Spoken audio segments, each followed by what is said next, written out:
رب العالمين والصلاة والسلام على سيد المرسلين نبينا محمد وعلى آله وصحبه أجمعين أما بعد فأعوذ بالله من الشيطان الرجيم بسم الله الرحمن الرحيم والنازعات غرقا والناشطات نشطا والصابحات سبحا فالسابقات سبقا فالمدبرات أمرا يوم ترجف الراجفة تتبعها الرادفة قلوب يومئذ واجفة أبصارها خاشعة يقولون أئنا لمردودون في الحافرة। মহান আল্লাহর সমস্ত প্রশংসা, দরুদ ও সালাম নাযিল হোক প্রিয় নবী মুহাম্মদ সাল্লাল্লাহু আলাইহি ওয়াসাল্লামের উপর। আল্লাহুম্মা সাল্লি আলাইহি আল্লাহুম্মা বারিক আলাইহি। আজকে আপনাদের সামনে তাফসীর হবে সূরা আন-নাজিআতের। বেশি ফায়দা হবে এই আশা নিয়ে এই দুটি সূরার তাফসীর আপনাদের এই জুমার পরে এখানে পেশ করে দেব। এই সপ্তাহে আজকে সূরা নাজিআতের তাফসীর, আগামী সপ্তাহে সূরা নাবার তাফসীর, তারপরে সপ্তাহে আল্লাহ যদি সহিহ সালামত থাকে ইমাম বুখারী রাহমাতুল্লাহ আলাইহির জীবনী এবং তার কিতাব সহিহ বুখারী সম্পর্কে একটা আলোচনা দীর্ঘদিন আগে থেকেই নিয়ত ছিল এবং অনেকের আবেদনও ছিল, দরখাস্ত ছিল যে ইমাম বুখারী রাহমাতুল্লাহ আলাইহির জীবনের উপর একটা আলোচনার প্রয়োজন। তো ইনশাআল্লাহ ওই আলোচনা প্রস্তুত আছে। সূরা নাবার তাফসীরের পরে ইনশাআল্লাহ ওই আলোচনাটিও করব। আর রাত্রে রমজান যেহেতু কাছে আসছে, সেই জন্য এশার নামাজের পরে রমজান সম্পর্কে, সিয়াম রোজা সম্পর্কে, মাসলা মাসাইল, ফজিলত ইত্যাদি এ দর্স হবে মুলাখাস ফিকহি থেকে। মুলাখাস ফিকহি যে ফিকহার ক্লাস দীর্ঘদিন ধরে চলে আসছে, তাহারাত শেষ হয়ে গেছে, নামাজ সম্পর্কে অধিকাংশ মাসলা মাসাইল গুলি শেষ হয়ে গেছে। রমজানের উদ্দেশ্যে রোজার মাসলা মাসাইল গুলি ইনশাআল্লাহ তাআলা এশার নামাজের পরে আপনাদের কে পড়ানো হবে। যেসব ভাইরা সময় রাখেন এশা পরে আসার সুযোগ আছে, তারা এশা পরে এই ফিকহার দার্সে আসার চেষ্টা করবেন শুক্রবার এশার নামাজের পর। সূরা নাজিআতের তাফসীর করব আপনাদের সামনে। সূরা আন-নাজিআত, এই সূরা নবী করিম সাল্লাল্লাহু আলাইহি ওয়াসাল্লামের মক্কি জীবনে নাজিল হয়। সূরা সম্পর্কে আপনাদের জানা আছে যে সূরাগুলি দুই প্রকার, মক্কি অথবা মাদানী। মক্কি সূরা ওই সব সূরা যে সব সূরা নবী করিম সাল্লাল্লাহু আলাইহি ওয়াসাল্লামের মক্কি জীবনে নাজিল হয়েছে, মক্কাতে নাজিল হয়েছে নয়। সাধারণ লোকেরা বুঝে যে মক্কি সূরা মানে মক্কাতে নাজিল হয়েছে, কথাটি ভুল। মাদানী সূরা মানে মদিনায় নাজিল হয়েছে, কথাটি ভুল। তাহলে যেসব সূরা সফরে নাজিল হয়েছে, মক্কাতেও নাজিল হয়নি, মদিনায় নাজিল হয়নি, বদরে নাজিল হয়েছে, তাবুকের রাস্তায় নাজিল হয়েছে, হ্যাঁ, তায়েফে নাজিল হয়েছে, যেসব জায়গায় নবী করিম সাল্লাল্লাহু আলাইহি ওয়াসাল্লাম সফর করেছেন, তো ওগুলোকে কি বলবেন? না মক্কি বলতে পারবেন, না মাদানী বলতে পারবেন। অথচ কোরআনে যতগুলি সূরা রয়েছে সবগুলি হয় মক্কি না হয় মাদানী। সুতরাং এইভাবে যদি সংজ্ঞা করেন তাহলে ঠিক হবে। তা হচ্ছে যে নবী সাল্লাল্লাহু আলাইহি ওয়াসাল্লামের মক্কি জীবন 13 বছরের নবুয়ত পাওয়ার পর, নবুয়ত প্রাপ্তির পর 40 বছর বয়সে নবী হলেন। 53 বছর বয়স পর্যন্ত নবী করিম সাল্লাল্লাহু আলাইহি ওয়াসাল্লাম এই 13 বছর নবী রাসূল হওয়ার পরে মক্কায় যে সময় কাটিয়েছিলেন, দাওয়াতি জীবন, নবুয়তি জীবন, রিসালাতের জীবন, তা হচ্ছে মক্কি জীবন। এই 13 বছরে যে সব সূরা আয়াত নাযিল হয়েছে সেগুলি হচ্ছে মক্কি সূরা বা মক্কি আয়াত। আর যেসব সূরা নবী সাল্লাল্লাহু আলাইহি ওয়াসাল্লামের মদিনায় হিজরতের পরে নাযিল হয়েছে, মদিনায় হিজরত পরে নবী করিম সাল্লাল্লাহু আলাইহি ওয়াসাল্লাম কত বছর থেকেছেন? 10 বছর বা হায়াত থেকেছেন। তারপরে তার ইন্তেকাল হয়েছে সাল্লাল্লাহু আলাইহি ওয়াসাল্লাম। এই 10 বছরের জীবনে যা কিছুই নাযিল হয়েছে কোরআন কারীমে তা হচ্ছে মাদানী সূরা। সে মদিনায় অবস্থানকালে নাযিল হোক আর সফরের অবস্থায় বাইরে গিয়ে নাযিল হোক, যেখানে নাযিল হোক না কেন। মক্কি সূরা এবং মাদানী সূরার পার্থক্য কি? বাহ্যিক কোন পার্থক্য লক্ষণ না, শুধু তাফসীরের কিতাব দেখেই বলতে পারবেন। এটা তাফসীর কিতাব দেখবেন আর শুরুখানে লেখা আছে যে সূরা নাজিআত মক্কি, বা যেগুলি অনুবাদ আছে তাতে হয়তো কোন অনুবাদে লেখা আছে সূরার প্রথমে, তাই না? তো এটা দেখেই শুধু বলতে পারবেন, এটা দেখে নিশ্চয়তার সাথে বলতে পারবেন, হ্যাঁ। কিন্তু অনুমান করা যেতে পারে, কিছু লক্ষণ আছে, অনুমান করা যেতে পারে যে এই সূরাগুলি মক্কি বা এই সূরাগুলি মাদানী। কিভাবে? মক্কি সূরাগুলি, মক্কি সূরার আয়াতগুলি ছোট তুলনামূলক মাদানী সূরার তুলনায়। মাদানী সূরার আয়াতগুলি দীর্ঘ, লম্বা। এটা হচ্ছে বাহ্যিক লক্ষণ। আর অর্থের দিক দিয়ে বিষয়বস্তুর দিক দিয়ে মক্কি সূরায় সাধারণত আকীদা সম্পর্কে আলোচনা আছে, আকীদা বিশ্বাস সম্পর্কে আলোচনা, ঈমান সম্পর্কে আলোচনা, আল্লাহর প্রতি ঈমান, যে ঈমানের 6টি স্তম্ভ রয়েছে গত সপ্তাহে বলেছিলাম এগুলি, আখিরাত, পরকাল, জান্নাত, জাহান্নাম, পুনরুত্থান, হিসাব নিকাশ ইত্যাদি ইত্যাদি, তাওহীদ, শিরক, ইসলামের সত্যতা। তো এগুলি নিয়ে আলোচনা হয়েছে। মাসলা মাসাইল তাতে নেই, আহকাম বিধিবিধান নেই। সাধারণত এগুলি হচ্ছে মক্কি সূরার যে বিষয়গত লক্ষণ। যখন তাফসীর পড়বেন, যদি দেখেন যে এতে আকীদার আলোচনা আছে, ঈমানের আলোচনা আছে, পরকালের আলোচনা আছে, তাহলে অনুমান করা যেতে পারে যে এই সূরাগুলি হচ্ছে মক্কি সূরা। আর যদি দেখা যায় আহকাম মাসলা মাসাইল সম্বলিত আয়াত, সূরা, নামাজের আলোচনা বিস্তারিত, রোজার কথা, যাকাতের কথা, যদিও বেশ কিছু মক্কি সূরাতে যাকাতের সংক্ষিপ্ত উল্লেখ আছে। তো মাদানী সূরায় তাহলে আহকাম মাসলা মাসাইল, হিজাব, পর্দা, হালাল হারাম, আরো যতগুলি মাসলা মাসাইল, তারপরে বিভিন্ন ঘটনাবলী, সত্য কাহিনী, ঘটনাবলী আম্বিয়া কেরামের, এগুলি সব হচ্ছে সাধারণত মাদানী সূরার লক্ষণ। তো এই সূরার নাম হচ্ছে সূরা আন-নাজিআত। এই সূরার নাম সূরা নাজিআত কেন হইল?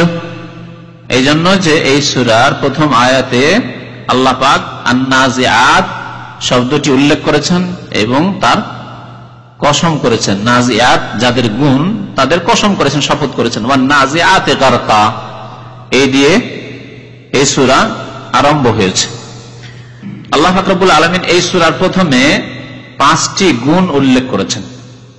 5টি গুণ উল্লেখ করেছেন, যেই গুণগুলি তাফসীরকারগণ বলেছেন ফেরেশতাদের, মালাইকাদের, ফেরেশতাগণের 5টি গুণাবলী আল্লাহ পাক উল্লেখ করেছেন। এবং ওই ফেরেশতারা যাদের এই 5টি গুণ রয়েছে, তাদের আল্লাহ পাক শপথ করেছেন।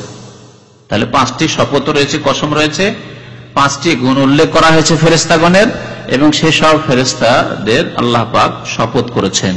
আল্লাহ পাক যারই শপথ করেন তার গুরুত্ব দেখানোর জন্য।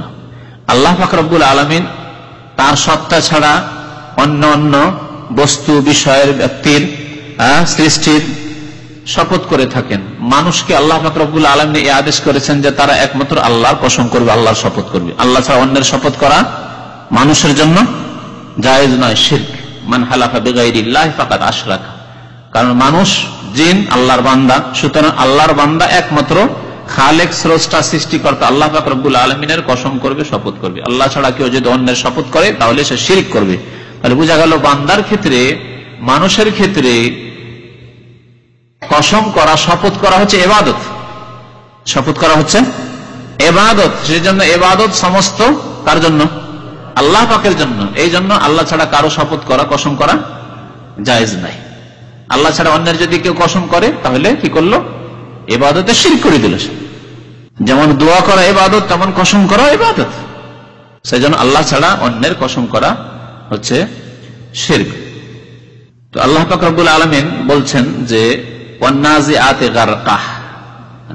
নাজিআত শব্দটি নাজা থেকে, নাজা মানে ছিনিয়ে নেওয়া, নাজা মানে ছিনিয়ে নেওয়া, আর গারকা মানে ডুব দেওয়া। পানিতে ডুব দেওয়াকে বলে গারক বলে।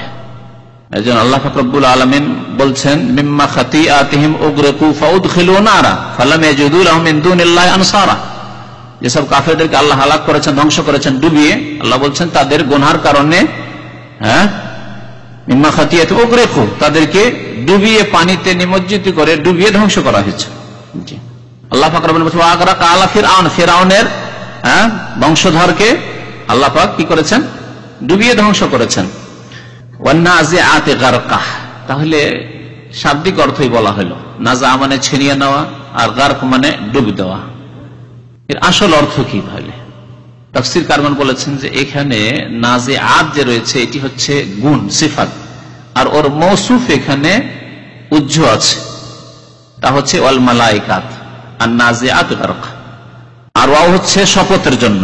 আল্লাহ পাক বলছেন যে আমি শপথ করি, আমি কসম করি ওই সব ফেরেশতাদের যারা কি করে, ডুব দিয়ে কাফেরদের আত্মাগুলিকে ছিনিয়ে নিয়ে যায়।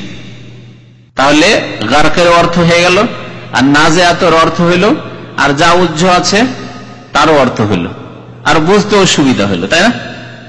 এভাবে যদি অর্থ করা যায়, বিভিন্ন অনুবাদকরা বিভিন্ন ভাবে তর্জমা করেছেন, এক রকমের তর্জমা হয়তো পাবেন না, কিন্তু আসল উদ্দেশ্য তারা মানুষের কাছে ফুটিয়ে তোলার চেষ্টা করেছেন। তাহলে এমন ফেরেশতাদের আমি শপথ করি, এখানে অল মালাইকাতে, এমন ফেরেশতাদের আমি শপথ করি যারা নাজিআত ছিনিয়ে নিয়ে যায়, গারকান কি ছিনিয়ে নিয়ে যায়? তাফসীর হচ্ছে যে কাফেরদের আত্মাগুলি যেহেতু বেরিয়ে আসতে চায় না, পাপিষ্ট গুনাহগার অপরাধীদের বেনামাজীদের আত্মাগুলি ছুটাছুটি করে পলাতক অবস্থায়, পালাতে চেষ্টা করে, যখন মওতের সময় আসে বেরিয়ে আসতে চায় না।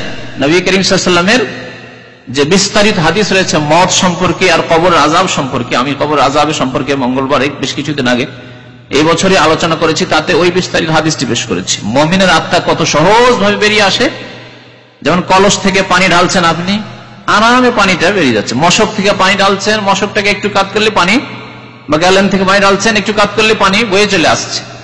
এইভাবে খুব সহজ ভাবে মুমিনের আত্মা, নামাজির আত্মা, দিনদার ধার্মিক লোকের আত্মা সহজ ভাবে বেরিয়ে চলে আসে আগ্রহের সাথে, যে আমি তো দেখতে পাচ্ছি আল্লাহর নিয়ামত, আমি তো আমার সুখ দেখতে পাচ্ছি। তাহলে একজন মুমিন দৌড় দিতে যায় সেদিকে, যে আমি গেলেই তো সুখী।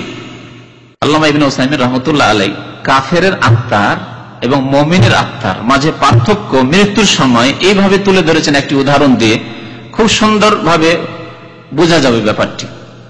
আপনার যদি বাড়ি খড়ের থাকে, খড়ের বাড়ি, আর তারপরে নতুন ঘর নির্মাণ করেছেন, অথবা কেউ নির্মাণ করে মাশাআল্লাহ আপনার নতুন ঘর নির্মাণ করে আর সাজিয়ে আপনাকে বলছে যে আসুন আপনার জন্য অট্টালিকা, রাজ প্যালেস তৈরি আছে, খড়ের বাড়িতে কেন থাকবে? কাঁচা ঘরে কেন থাকবেন? আপনি মাটির ঘরে কেন থাকবেন? আসেন পাকা বাড়িতে। কত আগ্রহী হবেন আপনি খড়ের বাড়ি ছেড়ে দৌড় দিতে ওই পাকা বাড়ির দিকে, আরামদায়ক বাড়ি, যাতে রয়েছে আপনার শীত তাপ নিয়ন্ত্রিত ঘর, সেখানে যেতে এক রাত বিলম্ব করবেন যে থাক আজকে খড়ের বাড়িতে, আজকে গরমে থাকি, কালকে যাব না। সাথে সাথে সুযোগ পেলেই, অনেকে আছেন ভাঙাচোরা বাড়িতে, এখানে আছেন হয়তো বাসাতে ভাড়া নিয়ে আছেন, যদি আপনার ওই রকম নতুন কফিল বিল্ডিং যদি আপনাকে তৈরি করে দেয় আর বলে তোমরা এইসব ভাঙাচোরা বাড়িতে থাকবে, কি হয় কখন না বিপদ আসে, তাড়াতাড়ি করে আজকে রাত্রে তোমরা এই করো, ছাড়ো এই পুরাতন বাসা, ছাড়ো নতুন বাসায় তোমরা এখানে আসো, তাহলে বিলম্ব করবেন না, সাথে সাথে সব কাজ কাম ছেড়ে দিয়ে দৌড় দিবেন যে আজকে শিফটিং, নতুন বাসায় শিফট হইতে হবে, তাই না? এটা কার অবস্থা? মুমিনের অবস্থা। আর দুনিয়া সিজনুল মুমিন, দুনিয়ায় পৃথিবীতে মুমিন জেলে রয়েছে, কারাগারে রয়েছে, এখান থেকে তাকে বলা হচ্ছে আসো, মওতের সময় আল্লাহর রহমতের ফেরেশতা এসে গেছেন, দেখতে পেয়েছে, অবলোকন করেছে, বুঝতে পেরেছে আমি ভাগ্যবান, খুশনসিব আমি। কত আগ্রহের সাথে মুমিন যাবে। নাশতার তাফসীর বোঝার জন্য এই উপমাটি, এই উদাহরণটি বুঝে রাখেন।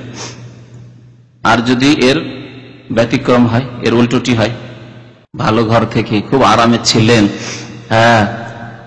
মন্ত্রী ভবনে ছিলেন, আর সেখান থেকে হঠাৎ করে সরকারি হুকুম আসছে যে আপনি দুর্নীতি করেছেন, সুতরাং আপনাকে চালেন জেলখানে যেতে হবে, হচ্ছে না এরকম? কত যে ভোগ বিলাস করেছেন, আর কত রকমের হারাম ভোগ বিলাস করেছেন, হঠাৎ করে অর্ডার আসলো, আল্লাহর আযাব নেমে এসেছে, এক জালেমকে আরেক জালেমের উপর আল্লাহ চাপিয়ে দিয়েছেন। আল্লাহ পাক এক জালেমকে আরেক জালেমের উপর অনেক সময় নিযুক্ত করে দেন তাদের পাপাচারের শাস্তি দেওয়ার জন্য। আপনাকে হুকুম হলে যে মন্ত্রী ভবন ছাড়ো, রাষ্ট্রপতি ভবন ছাড়ো, তোমার ভোগ বিলাসের তোমার ঘর ছাড়ো, আসো তোমাকে কারাগারে যেতে হবে, জেলে যেতে হবে। তখন কি যেতে চাইবেন? আপ্রাণ চেষ্টা করবেন আপনি পালাবার, এদিক সেদিক পালাতে অবস্থা।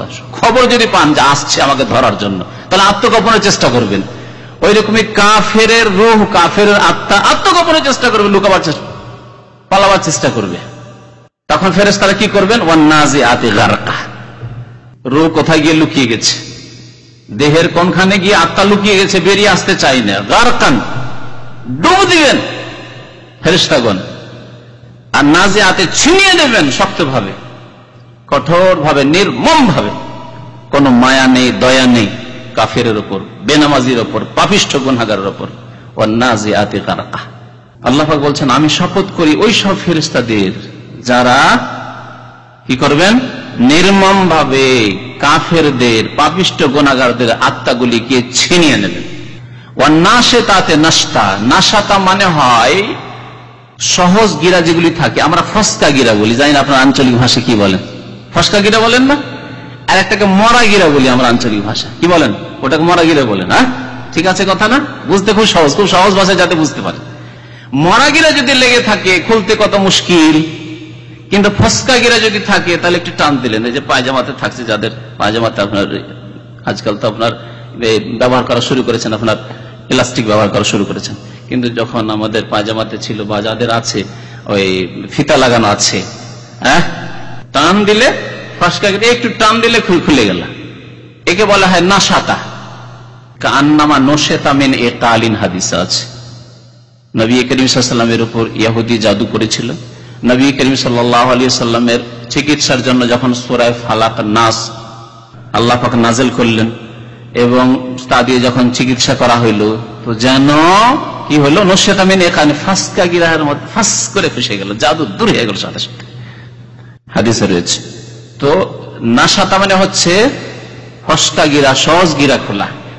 তো মুমিনদের আত্মা যে কবজ করেন, আত্মাগুলিকে গ্রহণ করেন ফেরেশতাগণ, কিরকম? ফসকা গিরা খোলার মতো সহজ ভাবে, মৃদু ভাবে, যাকে অনুবাদক অনুবাদ করেছে এই জন্য মৃদু ভাবে। ওয়ান্নাশিতাতে, এখানে ওয়াল মালায়েকাতে, আমি শপথ করি, আল্লাহ পাক বলছেন দ্বিতীয় শপথ, ওই সব ফেরেশতাদের যারা কি করবেন? মুমিনগণের আত্মাকে কি করবেন? সহজ ভাবে গ্রহণ করবেন, মৃদু ভাবে গ্রহণ করবে। যেমন হাদিসে রয়েছে কেমন ভাবে মুমিনের আত্মা বেরিয়ে আসবে? যেমন মশক থেকে পানি ঢালা, কোন কষ্ট লাগে না, মশকটাকে কাত করে দিলে পানি বেরোতে শুরু হয়, ওইভাবে। আল্লাহ পাক তাহলে মরণের সময় যেসব ফেরেশতা নিযুক্ত রয়েছে এবং ফেরেশতাদের যে দুই রকমের কর্ম রয়েছে, কাফেরদের আত্মার সাথে এক রকমের তাদের আচরণ, আর মুমিন সৎ লোকদের আত্মার সাথে আরেক রকমের, এই দুইটি গুণ আল্লাহ পাক উল্লেখ করেছেন এই দুইটি আয়াতে। ওয়াসাবিহাতি সাবহা, তৃতীয় গুণ হচ্ছে শপথ করি আমি ওই সব ফেরেশতাদের, ওই সব ফেরেশতাদের আমি শপথ করি। সাবিহাতি সাবহা, সাবাহা মানে হচ্ছে সাঁতার দেওয়া, সাঁতার কাটা, সাঁতার কাটা। সাঁতার কাটা কোথায় হয়? পানিতে হয় না স্থলে হয়? পানিতে। আসল সাঁতার কাটা পানিতে হয়, কিন্তু আকাশ পথে দ্রুত ভ্রমণকেও সাঁতার দেওয়া বলা হয়েছে। কোরআনের ভাষায় আকাশ পথে দ্রুত গামী কোনো কিছুকেও সাঁতার দেওয়া বলা হয়েছে। আল্লাহ পাক রব্বুল আলামিন সূর্য, চন্দ্র, তারকারাজির কথা আল্লাহ পাক উল্লেখ করার পর বলেছেন কুল্লুন ফি ফালাকিন ইয়াসবাহুন, প্রত্যেকে নিজ নিজ কক্ষে, কুল্লুন ফি ফালাকিন ইয়াসবাহুন, আল্লাহ সূরা ইয়াসিনে বলছেন কি করে? সাঁতার দেয়, মানে দ্রুত গতিতে চলতে থাকে। লাশ-শামসু ইয়ানবাগি লাহা আন তুদরিকাল কামার ওয়ালাল লাইলু সাবিকুন নাহার কুল্লুন ফি ফালাকিন ইয়াসবাহুন। সূর্য চন্দ্রের কথা আল্লাহ পাক উল্লেখ করেছেন, একে অপরকে ধরতে পারে না, আপন আপন জায়গায় রয়েছে, এবং কুল্লুন, তারা প্রত্যেকে, সূর্য চন্দ্র প্রত্যেকে, ফি ফালাকিন, নিজ নিজ কক্ষে কি করছে? ইয়াসবাহুন, সাঁতার দিচ্ছে, তার মানে ঘুরছে। তো দ্রুত চলা, দ্রুত পাড়ি দেওয়াকে কি বলা হয়? সাঁতার দেওয়া বলা হয়। আমরা নিজের মাতৃভাষা ব্যবহার করে থাকি বাংলায়, কোরআনে কারীমে আল্লাহ পাক ওই অর্থে এখানে সাবিহাত উল্লেখ করেছেন। তো আল্লাহ পাক বলছেন ওই সব ফেরেশতাদের আমি শপথ করি যারা আস-সাবিহাতে সাবহান, তীব্র গতিতে যারা কি করে থাকে? আকাশ পথে সাঁতার দিয়ে পাড়ি দেয়, আকাশ পথে সাঁতার দিয়ে তারা পাড়ি দেয়। আকাশ পথ পাড়ি দেন কারা? আল্লাহর ফেরেশতাগণ। আকাশ পথে প্রথম কথা আমরা পাড়ি দিতেই পারি না, আর যদি সামান্য কিছু যান্ত্রিক সভ্যতার যুগে উন্নতি করে পাড়ি দেওয়া হয়েছে, মানে এরোপ্লেন সফর হচ্ছে, তাও সীমিত, মাত্র কয়েক কিলোমিটার পর্যন্ত, তার উপরে না। এমন একটি আকাশপথে স্তর আছে যেখানে গিয়ে মানুষ বাঁচতেই পারে না, যেখানে গিয়ে মানুষ অক্সিজেন পেতেই পারে না, যেখানে গিয়ে মানুষ থাকতেই পারে না, চলতেই পারে না। কিন্তু আকাশপথ জমিন থেকে নিয়ে আকাশ পর্যন্ত, শুধু প্রথম আকাশ না, এক আকাশ থেকে আর এক আকাশ পর্যন্ত, 7 আকাশ পর্যন্ত আল্লাহ পাকের ফেরেশতাগণ তারা দ্রুত গতিতে, তীব্র গতিতে সাঁতার দিয়ে পাড়ি দিয়ে থাকেন আল্লাহর আদেশ পালনের উদ্দেশ্যে। আকাশ থেকে যখন আল্লাহ পাক রব্বুল আলামিনের আদেশ হয় যে ফেরেশতা যাও, তুমি আসমান থেকে নেমে যাও, তাড়াতাড়ি অমুক দেশ অমুক এলাকায় যাও অমুক হুকুম পালন করার জন্য, ওয়াসাবিহাতে সাবহা, দ্রুত গতিতে তারা সাঁতার দিয়ে আকাশ পথ পাড়ি দিয়ে জমিনে নেমে আসেন যেখানে আল্লাহর হুকুম হয়েছে সেখানে।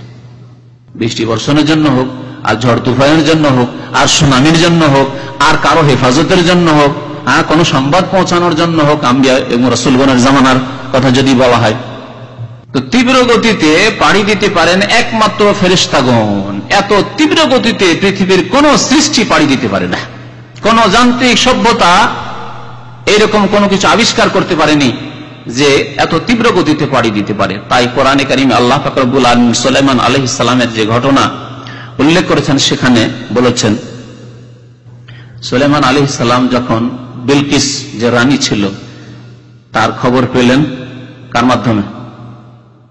হুদহুদ পাখির মাধ্যমে। হুদহুদ পাখি দেখতে পান না, পাখির খোঁজ খবর হাজিরা নিতেন, পশু প্রাণীরা হাজিরা নিতেন, জিনের হাজিরা নিতেন। তার বাদশাহী, তার রাজত্ব ছিল সবকিছুর উপর।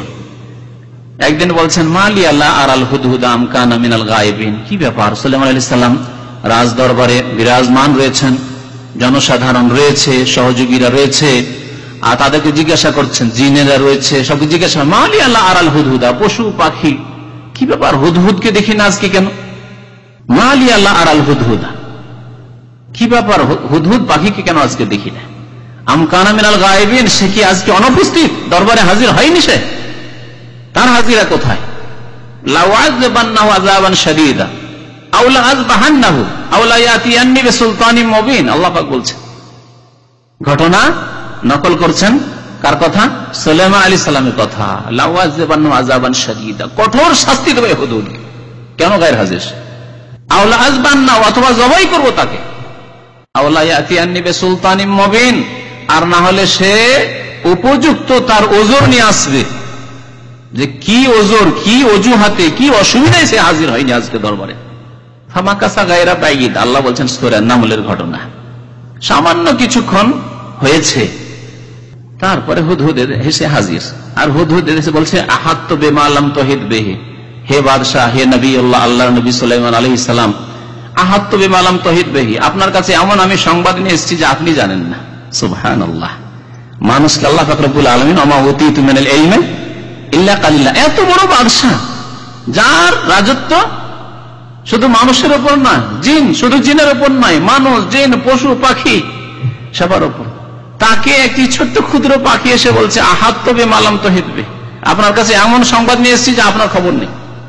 ওয়াজিতুকা মিন সাবাইন বিনাবাইন ইয়াকিন, আপনার কাছে সংবাদ নিয়ে এসেছি সাবা দেশ থেকে, মানে সাবা থেকে, বিনাবাইন ইয়াকিন, সত্য ঘটনার একটি খবর নিয়ে এসেছি, সংবাদ নিয়ে এসেছি। ইন্নী ওয়াজাদতু ইমরাআতান তামলিকুহুম, ঘটনা লম্বা করছেন, এক মহিলাকে দেখলাম, রানীকে, সেখানকার সে রাজত্ব করছে। ওউতিয়াত মিন কুল্লি শাইইন ওয়া লাহা আরশুন আযীম, তাকে অনেক কিছু দেওয়া হয়েছে এবং তার বিশাল সিংহাসন রয়েছে, আরশুন আযীম, বিশাল সিংহাসন রয়েছে। যাই হোক, আগের দিকের একটি কথা বলি, যেটা আসল উদ্দেশ্য এখানে। সুলাইমান আলাইহিস সালাম কি বললেন? আইয়ুকুম ইয়াতিনি বিআরশিহা, দরবারের সমস্ত জিন আছে, মানুষ আছে, পশু পাখি আছে, সবাইকে ঘোষণা করে বললেন, তোমাদের মধ্যে কে আছে যে এই রানীর সিংহাসনকে আমার কাছে নিয়ে এসে উপস্থিত করতে পারবে? রানীকে দাওয়াত দেওয়া হলো, চিঠি পাঠানো হলো, রানীর পরামর্শ হলো, এসব তো হইলই। এখন সিংহাসনকে নিয়ে আসার হুকুম করলে কে নিয়ে আসতে পারবে দ্রুত বেগে আমার কাছে? আইয়ুকুম ইয়াতিনি বিআরশিহা ক্বাবলা আন ইয়াতুনি মুসলিমিন, তারা আসছে, সফর শুরু করেছে, আমার সাথে দেখা করবে। রানী তার সাথী সঙ্গীদেরকে নিয়ে, সহযোগীদেরকে নিয়ে, তার আসার পূর্বেই এই রানীর সিংহাসন আমার কাছে নিয়ে এসে কে ফিলিস্তিনে পৌঁছাতে পারবে, শাম দেশে কে পৌঁছাতে পারবে? সুলাইমান আলাইহিস সালামের দরবারে কে কি বলেছিল বলেন তো দেখি। কালা ইফরিত মিনাল জিন, আল্লাহ বলছেন যে জিনের যে দেউ ছিল ইফরিত, জিনের মধ্যে যে দেউ বেশি শক্তিশালী, আল্লাহ পাক এখানে জিন উল্লেখ করে দিয়েছেন।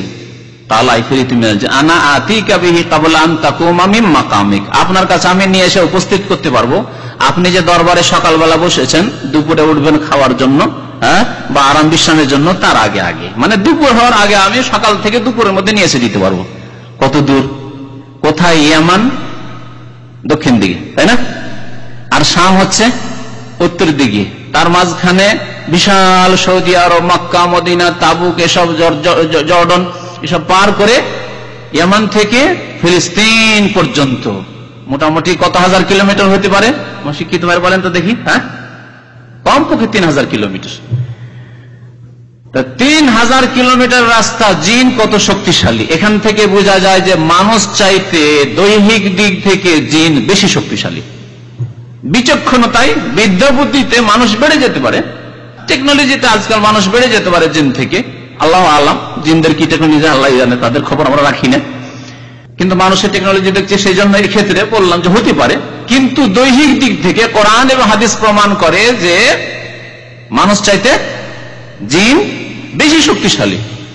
শক্তিশালী হওয়া সত্ত্বেও মানুষকে আল্লাহ পাক শ্রেষ্ঠত্ব দান করেছেন জিনের উপর। ওয়ালাকাদ কাররামনা বানি আদম, আল্লাহ বলেন জিনকে আমি সম্মানিত করেছি, মানুষকে সম্মানিত করেছি। মানুষের জন্য সুন্দর খাবার, শ্রেষ্ঠ বস্তু দুনিয়ার, মাতা আল্লাকুম ওয়া লিআনামিকুম, তোমাদের জন্য আর তোমাদের পশু প্রাণীর জন্য দুনিয়ার যতগুলি ভোগের সামগ্রী রয়েছে তা। তো জিন তো এই বলল।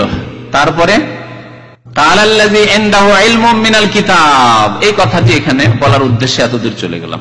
কালাল্লাযী ইনদাহু ইলমুম মিনাল কিতাব, আল্লাহ পাক বলছেন ওই ব্যক্তি বলল যার কাছে কিতাবের ইলম রয়েছে, যার কাছে কিতাবের ইলম রয়েছে। কোরআনে কারীমে আল্লাহ এই ভাষায় বলেছেন। এখানে আল্লাহ পাক যারা কোরআন সুন্নাহর অনুসারী তাদেরকে আল্লাহ হিদায়াতের পথ দেখিয়েছেন, আর যারা বিদআতপন্থী তারা এই কথার মাধ্যমে শিরক কুফরিতে লিপ্ত হয়েছে। বড় গুরুত্বপূর্ণ কথা শুনে রাখেন আজকে। যতগুলি তাসাউফে বিশ্বাসী, সুফিবাদী বিশ্বাসী বিদআতপন্থীরা, পীরপন্থীতে বিশ্বাসী যতগুলি সুফিবাদী, যারা জাহের আর বাতেনে মারিফতি ইলমে বিশ্বাসী, ভ্রান্ত আকীদায় বিশ্বাসী, তাদের কথা কি জানেন? যার কাছে মারিফতি ইলম ছিল সে বলল যে আপনার চোখের পলকের আগে আইনে দিতে পারবো। সুতরাং জানো আমরা পীরেরা যেমন তেমন ক্ষমতা রাখি, আমাদের মতো ক্ষমতা রাখে কে? দেখো, কাল্লাযী ইনদাহু ইলমুম মিনাল কিতাব আনা আতিকা বিহি ক্বাবলা ইয়ারতাদ্দা ইলাইকা তারফুক। আপনি আসেন আর যখন যে পলক মারবেন, এই পলক মারার আগেই একবার পলক মারবেন, সামনে দেখবেন যে সিংহাসন আরশ, রানীর সিংহাসন এসে হাজির। এটি হচ্ছে কবর পূজারী, পীরপন্থী, সুফিবাদে বিশ্বাসী, ওদের ভ্রান্ত আকীদা। যারা ইসলামকে ভাগ করেছে মারিফত, শরীয়ত আর হাকিকত আর তরিকত, এই সব বিদাতি ভাগে ভাগ করেছে। যারা বাতেনি, রাফেজি, বাতেনি, ইসমাইলি, আগাখানি, বোহরা, দুরুজ, ওদের ধর্মে বিশ্বাসী, যারা ইহুদিদের আব্দুল্লাহ বিন সাবার ধর্ম থেকে যাদের ধর্ম এসেছে জগা খিচড়ি হয়ে, তাদের আকীদা ইসলামের জাহেরও আছে আর বাতেন আছে। মানে ইসলামের প্রত্যেকটি আয়াতের, কোরআনের প্রত্যেকটি আয়াতের, হাদিসের একটা বাহ্যিক অর্থ আছে আর একটা বাতেনি গোপনীয় অর্থ আছে। গোপনীয় বিষয়গুলি, বাতেনি ইলমগুলি শুধু এই পীরের তরিকাত ওয়ালারা জানে, যাদের মারিফত হাসিল হয়েছে। আইম্মায়ে কেরাম, আবু হানিফা, শাফি, মালিক, আহমদ, ইমাম বুখারী, মুসলিম, আবু দাউদ, তিরমিজি, নাসাঈ, ইবনে মাজাহ, মুহাদ্দিসিনে কেরাম, তারা এই সব ইলমের খোঁজ খবর রাখেন না। তারা এই আয়াতের মাধ্যমে কি হয়েছে? কুফরিতে নিমজ্জিত হয়েছে। আল্লাহ পাক এই জন্য বলেছেন কোরআনে কারীমে যে কোরআনে শেফাও আছে, আর রোগের আরোগ্যতাও আছে, আর কি আছে? জালেমের অধিক ক্ষতিও আছে।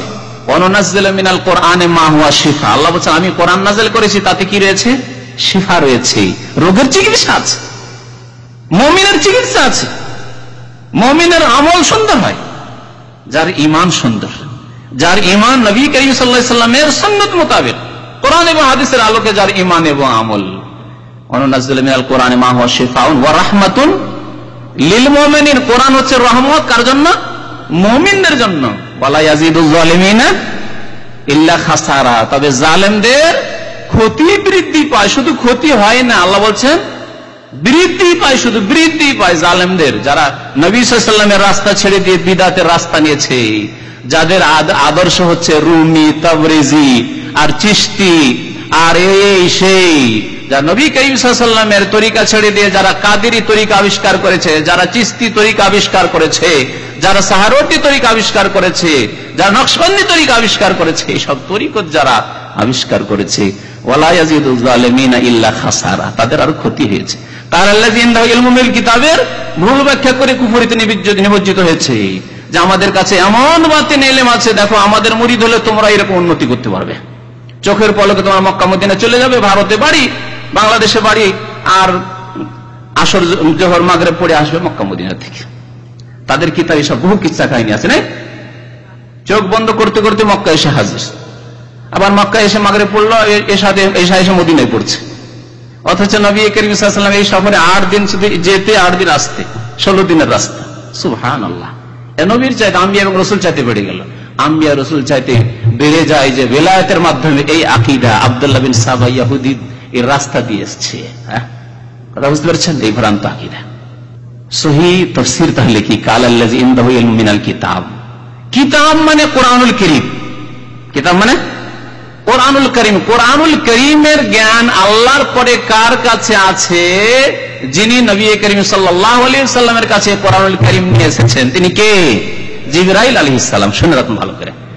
তাহলে এই আয়াতের তাফসীর হচ্ছে, জিবরাইল আলাইহিস সালাম বললেন, আনা আতিকা বিহি ক্বাবলা ইয়ারতাদা ইলাইকা তারফুক, আপনার চোখের পলকে সুলাইমান আলাইহিস সালাম আল্লাহর নবী, তার সাথে জিবরাইল আলাইহিস সালাম কথোপকথন হতো। জিবরাইল আলাইহিস সালামের, জিবরাইল আলাইহিস সালাম একাধিকবার প্রয়োজনে নবীর কাছে ওহী নিয়ে আসতেন, খোঁজ খবর নিয়ে আসতেন আসমানের। জিবরাইল আলাইহিস সালাম বললেন যে আপনার এই সারাদিন একবেলা লাগাবার কি প্রয়োজন, আপনার চোখের পলকে আমি সাবা থেকে এই বিলকিস রানীর সিংহাসনে এনে হাজির করে দিচ্ছি।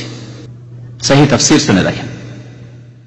এটি হচ্ছে মুহাদ্দিসিন কেরামের তাফসীর, এটি হচ্ছে আইম্মায়ে কেরামের তাফসীর, এটি হচ্ছে প্রাচীন যুগ থেকে সাহাবায়ে কেরামের যুগ থেকে তাফসীরের কিতাবের তাফসীর। ক্বাল আল্লাযী ইনদাহু ইলমুম মিনাল কিতাব মানে মালায়েকা, ফেরেশতা। আর ফেরেশতাদের নেতা রাইস হচ্ছেন রুহুল আমিন জিবরাইল আলাইহিস সালাতু ওয়াস সালাম। তো আসুন এবারে, তাহলে ফেরেশতা কত তীব্র গতিতে তারা কি করতে পারেন? সাঁতার দিতে পারেন, তীব্র গতিতে কোন জায়গায় পৌঁছিতে পারেন। তাই আল্লাহ বলছেন ওয়াসসাবিহাতে সাবহা, কথা লম্বা হয়ে যাচ্ছে। ফাসসাবিকাতে সাবকা, এবং ওই সব ফেরেশতাদের, অতঃপর ওই সব ফেরেশতাদের আমি শপথ করি যারা দ্রুত অগ্রগামী হন। যখন আল্লাহর কোনো আদেশ হয়, তখন তারা বা যে কোনো প্রয়োজনে তারা দ্রুত অগ্রগামী হন। সাবিকাতে সাবকা, আল্লাহ পাক যখন আকাশ থেকে আদেশ করেছেন জমিনে যাও, আদেশ হয়েছে জমিনে আছে ছুটে আসা আকাশে, তখন তারা দলবদ্ধ ভাবে আকাশে রয়েছে, আকাশ থেকে জমিনে আসতে হবে, জমিনে রয়েছেন আকাশে আরোহণ করতে হবে, বান্দার আমলের রিপোর্ট নিয়ে আল্লাহর দরবারে পেশ হইতে হবে। তখন ফাসসাবিকাতে সাবকা, তারা দ্রুত ভাবে অগ্রগামী হন। ওই সব ফেরেশতাদের আমি শপথ করছি। ফাল মুদাব্বিরাতে আমরা, 5 নম্বরে শপথ করছেন, ওই সব ফেরেশতাদের আমি শপথ করি। আল্লাহ বলছেন যে সব ফেরেশতাগণ বিভিন্ন দায়িত্ব পালনের যথাযথভাবে তারা দায়িত্ব পালন করে থাকেন। এই ভাব অর্থ, মুদাব্বিরাত মানে কোন কাজের নিয়ন্ত্রণ করা, তদবির এই জন্য বলা হয়। আমরা বলি তদবির, বলি নিজের ভাষা বলি না। তকদিরের উপর ভরসা করলে হবে, তদবিরও করতে হবে, বলি না আমরা। তকদিরে তো আছে, কিন্তু তদবিরও করতে হবে, মানে কর্ম করতে হবে। তদবির মানে হচ্ছে নিয়ন্ত্রণ করা, কোন কাজ কর্ম করে যাওয়া। তো আল্লাহ পাক বলছেন ফাল মুদাব্বিরাতে আমরা, ওই সব ফেরেশতাদের শপথ যারা বিভিন্ন কাজের নিয়ন্ত্রণ করে থাকেন। আল্লাহর আদেশে তারা ওই সব কাজগুলি যা তাদের ওপর, যেসব কাজের দায়িত্ব ন্যস্ত হয়েছে তাদের ওপর, সেসব কাজের দায়িত্ব তারা সুন্দরভাবে পালন করে থাকেন আর সেগুলি নিয়ন্ত্রণ করে থাকেন। দেখুন মিকাইল আলাইহিস সালাম, তিনি বর্ষা বৃষ্টির মেঘের নিয়ন্ত্রণ করে থাকেন আল্লাহর আদেশে। আসল নিয়ন্ত্রণকারী আল্লাহ পাক রব্বুল আলামিন, কিন্তু আল্লাহর হুকুম আছে যাও মিকাইল, যাও বাংলাদেশের অমুক এলাকা বৃষ্টি বর্ষণ করো, যাও সৌদি আরব দীর্ঘদিন বৃষ্টি হয়নি, যাও অমুক এলাকায় বৃষ্টি বর্ষণ করো। আল্লাহ পাকের আদেশ হয়, মিকাইল নিয়ন্ত্রণ করেন। মালাকুল মউত, কার রূহ কবজ করতে হবে না হবে আল্লাহ যখন আদেশ হয়, তার নিয়ন্ত্রণে, তার আয়ত্তে সব। এইভাবে আল্লাহ পাক রব্বুল আলামিন প্রত্যেক মানুষের সাথে দুইজন ফেরেশতা নিযুক্ত করেছেন, যারা লিখছেন ডান দিকে বসে বাম দিকে বসে পাহারা দিচ্ছেন, তারা আমাদের কাজকর্মে নিয়ন্ত্রণ করছেন, তারা পর্যবেক্ষণ করছেন। তারা এইরকম মুমিন বান্দাদের হেফাজতে নিযুক্ত রয়েছে অসংখ্য ফেরেশতা, যেমন নবী কারীম সাল্লাল্লাহু আলাইহি ওয়াসাল্লাম হাদিস রয়েছে ফাল মুদাব্বিরাত আমরা। এই 5টি শপথ করার পরে আল্লাহ পাক বলছেন ইয়াউমা তারজুফুর রাজিফা, শপথ করে তারপরে যে কথাগুলি বলা হয় সেই কথাগুলি অকাট্যভাবে পেশ করার জন্য শপথ করা হয়, কসম করা হয়। যেমন আপনি বলছেন আল্লাহর কসম করে বলছি ভাই আমি এই কাজটি করব না, কি যেন কসম করলেন, ওই কাজটি করবেন না এমনি বললে হয়তো, কিন্তু ওই কথাটিকে আরো শক্ত করার জন্য, অকাট্য মজবুত করার জন্য, যে আমি কসম করে বলেছি এই কাজ করবই না আমি। তো আল্লাহ পাক বলছেন যে এই যে কথাগুলি বর্ণনা করছি এগুলি চিরসত্য। ইয়াউমা তারজুফুর রাজিফা, সেই দিনকে স্মরণ করো যেই দিন প্রকম্পিত করবে প্রকম্পিতকারী। তারজুফু রাজাফা, রাজাফা মানে প্রকম্পিত করা, রাজিফা প্রকম্পিতকারী, কাঁপিয়ে তুলবে মানুষকে, মানুষের অন্তরকে, সারা বিশ্বকে, দুনিয়ার সমস্ত কিছুকে প্রকম্পিত করবে। মহাপ্রলয় যখন আসবে, কিয়ামত যখন আসবে, তখন প্রকম্পিত করে প্রকম্পিতকারী। এই প্রকম্পিতকারী আর রাজেফার তাফসীর করেছেন তাফসীরকারগণ প্রথম সিঙ্গার ফুৎকারকে। এই জন্য কোন কোন অনুবাদক কি করেছেন, সিংহধ্বনি বলে অনুবাদ করেছেন, তাই না? সিংহধ্বনি, প্রথম সিংহধ্বনি, প্রথম সিঙ্গার ফুৎকার। তাতবাউহার রাদেফা, তার অনুসরণ করবে দ্বিতীয় ফুৎকার, পুনরুত্থান ধ্বনি। এই জন্য কেউ অনুবাদ রাদেফা মানে যেটা পরে আসে, তো এর তাফসীর করেছেন তারা কি, যে পুনরুত্থান ধ্বনি মানে দ্বিতীয় যে সিঙ্গার ধ্বনি হবে। এর আগে কিয়ামত সম্পর্কে আলোচনা করতে গিয়ে বলেছি যে উলামায়ে কেরামদের দুটি মত আছে, যে সিঙ্গার ফুৎকার 3টি হবে না 2টি হবে। বেশ কিছু উলামারা বলছেন যে 2টি হবে, সূরা জুমারের আয়াতের আলোকে এখানে 2টির কথা বাহ্যিক দেখা যায়, কিন্তু আর একটি ফুৎকারের কথা ফাজিয়া মান ফিস সামাওয়াতি ওয়া মান ফিল আরদ, সেটিকে কেউ আলাদা একটি ফুৎকার সিঙ্গাই বলে তারা বলেছেন 3বার ফুৎকার দেওয়া হবে। তো এখানে তাতবাউহার রাদেফ মানে দ্বিতীয়বার সিঙ্গাই ফুৎকার হবে, যেটি হবে পুনরুত্থান ধ্বনি, মানে সেই সিঙ্গার ফুৎকারের সাথে ইসরাফিল আলাইহিস সালামের যখন সিঙ্গাই ফুৎকার হবে দ্বিতীয়, তখন পুনরুত্থান হবে, সমস্ত মানুষ, জমিন ফেটে উঠবে, আর জমিন থেকে সব উঠে বিচার দিবস হাসরের মাঠে উপস্থিত হবে। কুলুবুন ইয়াউমাইযিন ওয়াজিফা, সেদিন মানুষের অন্তরের অবস্থা কি হবে? আল্লাহ বলছেন সেই দিন প্রত্যেক অন্তর হবে ভীত সন্ত্রস্ত। কুলুবুন মানে প্রত্যেক অন্তর, সব অন্তর নয়। তাহলে আল্লাহ পাক রব্বুল আলামিনের নেক বান্দা, আম্বিয়া, সিদ্দিকিন, সালেহিন ও শুহাদা, তাদের জন্য সুসংবাদ রয়েছে, তাদের জন্য সুসংবাদ রয়েছে। কুলুবুন ইয়াউমাইযিন ওয়াজিফা, প্রত্যেক অন্তর সেই দিন, ইয়াউমাইযিন সেই দিন, সেই দিবসে কি ওয়াজিফা, ভীত সন্ত্রস্ত হবে, কারণ অবস্থা বুঝতে পারবে যে আমাদের কল্যাণ নেই। আবসারুহা খাশিয়া, এই পাপিষ্ট, কাফের, বেদিন, মুশরিক, গুনাহগার, বেনামাজি, তাদের দৃষ্টি হবে খাশিয়া, অবনত, দৃষ্টি অবনত হবে। এই দৃষ্টি অবনত হবে কিসের অবনত হওয়া? লাঞ্ছনার অবনত হওয়া। এক অবনত হচ্ছে যে মানুষ ভদ্র বলে এদিক সেদিক আজে বাজে দিন রাখে না, এদিক ওদিক তাকায় না, সোজা দেখে, এ হচ্ছে এক দৃষ্টিকে অবনত রাখা, এটি ভদ্রলোকের দৃষ্টি অবনত। কিন্তু কিয়ামতের দিনে যে দৃষ্টি অবনত হবে যাদের, তারা হচ্ছে কাফের, বেদিন এবং গুনাহগার, পাপিষ্ট, যাদের কথা আল্লাহ এখানে উল্লেখ করেছেন। সূরা গাশিয়াতে যেমন আল্লাহ বলেছেন ওয়াজুহু ইয়াওমাইযিন খাশিয়া, বলেন আল্লাহ পাক রব্বুল আলামিন প্রত্যেক চেহারা একেবারে কি হবে? অবনত, মুলিম, পেরেশান। জি, তাদের কথা আল্লাহ এখানে বলেছেন। ইয়াকুলুনা, এই কাফের, বেদিন, যাদের পরকালে বিশ্বাস ছিল না, পরকাল সম্পর্কে কোনো চিন্তা ছিল না, পরকালের কোনো ভাবনাও ছিল না, কর্মতৎপরতাও ছিল না, যে আমল কিছু করি, কিছু সম্বল নিয়ে যাই, বিদেশে আমরা এসেছি, সবাই চিন্তা করছি কিছু টাকা পয়সা দেশে পাঠাই, কিছু ব্যাংক ব্যালেন্স করি, কিছু ওখানে জমি জায়গা করি, কিছু ঘরটর করি, কিছু একটা দোকানপাট করি, দেশে ফিরে যেতে হবে। আমরা বিদেশে প্রবাসী সবাই সম্বলের ব্যবস্থা নিতে আছি, কিন্তু আখিরাতের জন্য কোন সম্বলের চেষ্টা নেই, আমাদের কোন মেহনত নেই, কর্মতৎপরতা নেই। তাই তারা কি হবে? ভীত সন্ত্রস্ত হবে এবং তাদের দৃষ্টি লাঞ্ছনায় কি হবে? অবনত হবে। ইয়াকুলুনা, এবং বলবে তারা, আইন্না লামারদুদুনা ফিল হাফিরা, আমরা কি প্রত্যাবর্তিত হব? মারদুদুন মানে প্রত্যাবর্তিত, প্রত্যাবর্তিত হব ফিল হাফেরা, পুনরায়। হাফেরার কেউ কেউ তাফসীর করেছেন, একটি তাফসীর বলছি আপনাদের কাছে, যে অনুবাদ সাধারণত আপনাদের কাছে আছে, এটা অন্যভাবে করেছে। হাফেরা হফরাতুন, হফরাতুন মানে গর্ত, হফরাতুন মানে গর্ত হয়। কবরকে বলা হয়েছে আল কবর রাউযাতুম মিন রিয়াজিল জান্নাহ আও হুফরাতুম মিন হুফারিন নার। কবর হয়তো জান্নাতের বাগানের একটি বাগান নেক লোক ভালো মানুষের জন্য, আর না হলে জাহান্নামের আগুনের গর্ত সমূহের একটি গর্ত। তাহলে হুফরাতুন মানে হচ্ছে গর্ত, ওই হুফরা থেকে হাফেরা।